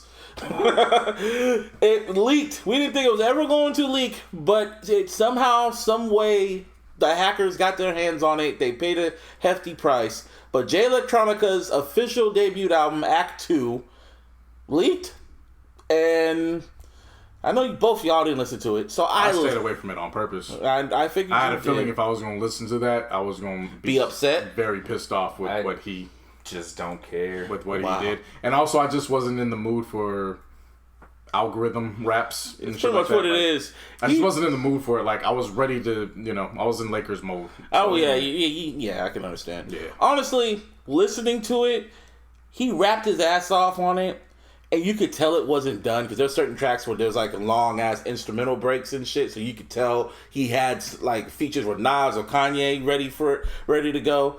But he was really rapping his ass off on here. Road to Perdition with Hov is just on like the ad-libs and shit, like a fucking copy and paste Hov ad-libs, but he was rapping his ass off on that. The music is just beautiful, and it's like, wow. It sounds like a real debut album. I can imagine. Yeah, it was great. It was great, but I can see why he kept it in his fault, though. Like, people weren't ready for that shit. Especially in 2012 or whatever, when he wanted to release it. People wouldn't have known how to, respond to it. If it was released now, people would love it. But if he released it back then, nah, they wouldn't have appreciated it. I mean, that's just my opinion. But he was great. The album was cool, but, just say this, bro. I enjoyed the written testimony a little bit more. You're saying that if it would have came out in 2012... people wouldn't have appreciated it. They wouldn't have appreciated it. Mm-hmm. But you're saying in this era where everybody's talking about old heads, whatever, that type of shit. If this would have been his debut album, if he would have released this now. I understand what you're saying. Yeah. Sounds like he should have just finished this and just put it out. Exactly. That's exactly what I heard when you said that. Yeah, I mean, sounds like he should have just finished it, got the featured artist, and then just put it out. Like, especially at first he tried to. People are singing and shit. Yeah. But the thing was, he tried to stop it from leaking, but it leaked, and then when he saw. And then I guess when he saw the praise from it, like the positive feedback of it, he was like, "Oh wow!" So they put it up on Tidal now. The leak you hear is the shit you hear on Tidal. No, that's not my issue with it. I know. I'm just saying from Jay Electronica. He was like, "Oh shit, y'all really do like it. You love me. You really love me." Like that's the moment he got. Yeah, it sounds like he didn't have faith in himself. Yeah. I mean, I still like a written testimony. So, which that leads me back to why I feel the way I feel about a written testimony. He didn't feel like he believed in himself that much, so he pulled the trump card. Hey Jay, yeah, slide. He tried to trick us into it. He tried to trick me into it. I felt like, and I'm like, I'm not buying that. I call it Hov Electronica because that's what it is. But Act 2 it's cool, but sometimes I just listen to it. When I was listening to it, there'll be tracks that he's really getting into the groove, and then you hear the fucking instrumental break, and it's like, you didn't fucking finish this, motherfucker. All right. I mean, it's cool. Rapping's great. I enjoyed it. It's not going to be on my album of the year list. It's probably going to be having not done. It's like an asterisk by it, but whatever. I enjoyed it. That's it. Anything else? Lakers 2020? Oh, we passed that now, man. I know. You ain't past that. You said the whole year. Shit, with your whole chest. I would think the same shit. The Niners won the Super Bowl. Oh boy, I would have been an act fucking fool. I'm already eyeing Lakers 2021. That's why. Like I got bigger aspirations now. You know what I'm saying? The cap space looks really nice going into the off season. Mm-hmm. I'm telling you, I'm eyeing Jeremy Grant. I'm probably gonna be tagging him every day. Like, hey, bro, you want to be gang gang? I forgot what it was. I think Sticks hit me up. He's like, this death row recruiting is hilarious to me.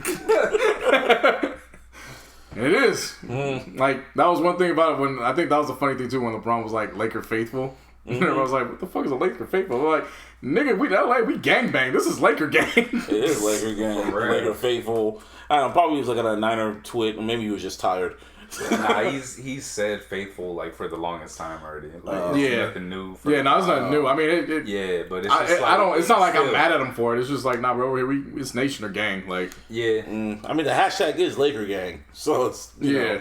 No, I mean, Lakers 2020 until you can prove it otherwise. But I'm on the bigger, better. Thinking bigger and better. That don't mean I ain't gonna be petty though. I mean, you have every right to. You're still gonna get this work. You have every right to. I don't blame you. I'll be petty too. Shit. I still got I ain't even hit my apex yet. You haven't gone full petty. No. This week has just been about me enjoying my team. Next week I'm gonna be on vacation, relaxing. Mm-hmm. But the week after, when I get back, it's gonna be some problems. Some knee deep in the petty. Yeah. Oh, speaking of that knee deep shit, I watched Tales from the Hood 3, and let me tell you, I hated part 2. The part 2 was so disrespectfully bad because they brought back the director. The director of the first one did that shit. Like the same people who did the first one did the second one, and it was terrible, fucking terrible. So they did a third one, And they got Spike Lee back to be executive producer. And it was better. Not better than part 2. Not better than the first one, I mean. But it's a lot better than the second one. Tony Todd's in it, too. Candyman's in it. That's what it was. Before we do go, there are a few things. Salute to Waka Flocka. Flocka! He received an honorable doctorate degree in philanthropy and humanitarianism. That is Dr. Flocka now. Dr. Flocka! And then there's a few rest in peace we gotta give out. Rest in peace to Thomas Byrd. I remember exactly we were forgetting about this when we brought up Spike Lee. Thomas Byrd being in all those Spike Lee films. Yeah. He was actually murdered. Yeah, drive-by, right? Yeah. In New York. A couple weeks ago. So rest in peace to him. Rest in peace. Eddie Van Halen. Yeah, man. Yep. Eddie Van Halen. What was wild about that was what was it? So a few days leading up to his passing, I had just thrown on Undercover Brother just for the hell of it. And of course, the final fight scene beat it. And his guitar solo all in the mix. Like, that really hit me when the news came out that he had passed. It was funny because I was listening to Beat It like the other day before it got announced. I was like, wow. And it was like, his solo was like the most iconic part of the whole fucking song. And he's like a legendary guitarist. Rest in peace to him. The story behind that is incredible, too. Like, it takes a person to be comfortable in their skin to, like, leave him in a studio with their record and be like, just see what you could come up with. And when you come back, this motherfucker's rearranged everything. Yeah. And you just press play and you're like, this shit is better than anything I could have fucking imagined. I'm telling you, man. The creation of Thriller itself needs its own documentary. Spike Lee. That's like a movie in itself. I mean, he already did Bad. He did Off the Wall. It's only right to do the documentary on the creation of Thriller. I mean, it's only right. Shit. Yeah. Man. Yeah, we back. 202. Laker gang for y'all. Congratulations again. Hopefully I feel that way when my Niners win the Super Bowl. I'll talk my shit. But until then, I'll be patient. Because when it happens, oh boy. Yeah, this is episode 202 of the iLLogical Sense podcast. You can always follow me on the Twitter. Shout out to Mr. Fab. You can follow me at Mr. Busby 4 lowercase 08. You can follow me on Instagram at Mr. Busby. You can follow us on Twitter at iLLogicalSP. And of course on Instagram at the iLLogical Sense. And of course on the Facebook. Give me a hell yeah! And on all social media, JC No Hundreds! Or 300. Says stay JC No Hundreds. You will be forced to refer to me as JC 600s or JC 6 Rings. Yeah. And that's if I choose to respond to you. Because I already said once the Lakers completed this, I was taking hiatus from social media and I was only going to do 2 or 3 days tops. Everything else, I'm dipping out. And the importance of them 6 rings, I don't give a fuck what nobody says. In my mind, Kobe Bryant got 6 rings now. He's got 5 rings and he has become the first player to be retired and win a ring posthumously. Because that's exactly what's going to happen. He was such an influence over this season with the jerseys, just with the memorial, with the KB on the court. Like his spirit was around this team. They're going to give Vanessa a ring in his honor. He will have 6 rings. There's nothing you can tell me otherwise. That's that. That Lakers 2020, you hoe ass motherfuckers, bitch ass niggas. See, after the election, I'm gonna be just like you two. If/when it happens, it will be a happy day. Word to Sister Act 2. That's all I'm gonna say. That's your championship? Huh? That's your championship? And my birthday, the week after. I'll be my championship. I'll be happy. See, it would have been, back in February, but if that would have happened, we all would have had COVID. So, everything happens for a reason. Shit, the way the Niners are playing, I would have took the COVID. Nah, I love my life. I would have risked the bounce back just to see this, because the way this season looking, I told you I didn't want a season in the first place when all this was going down. So, whatever. It is what it is. Martine? Oh, yeah, you can follow me at Venomous408, spelled VNMS408. And you can search all your digital streaming platforms, Venomous, spelled VNMS. And, stream my shit. That'd be great. What if Russell Wilson listens to your shit and he actually likes it? I gotta start over. Wow. You really hate that, man. I got this week's playlist. And it's Lakers 2020 inspired. It's number bangers that'll remind you of the Lakers. Why? Because the Lakers are 2020 champs, assholes. And with that said, shout out to Russell Wilson. Champ talk, bitch.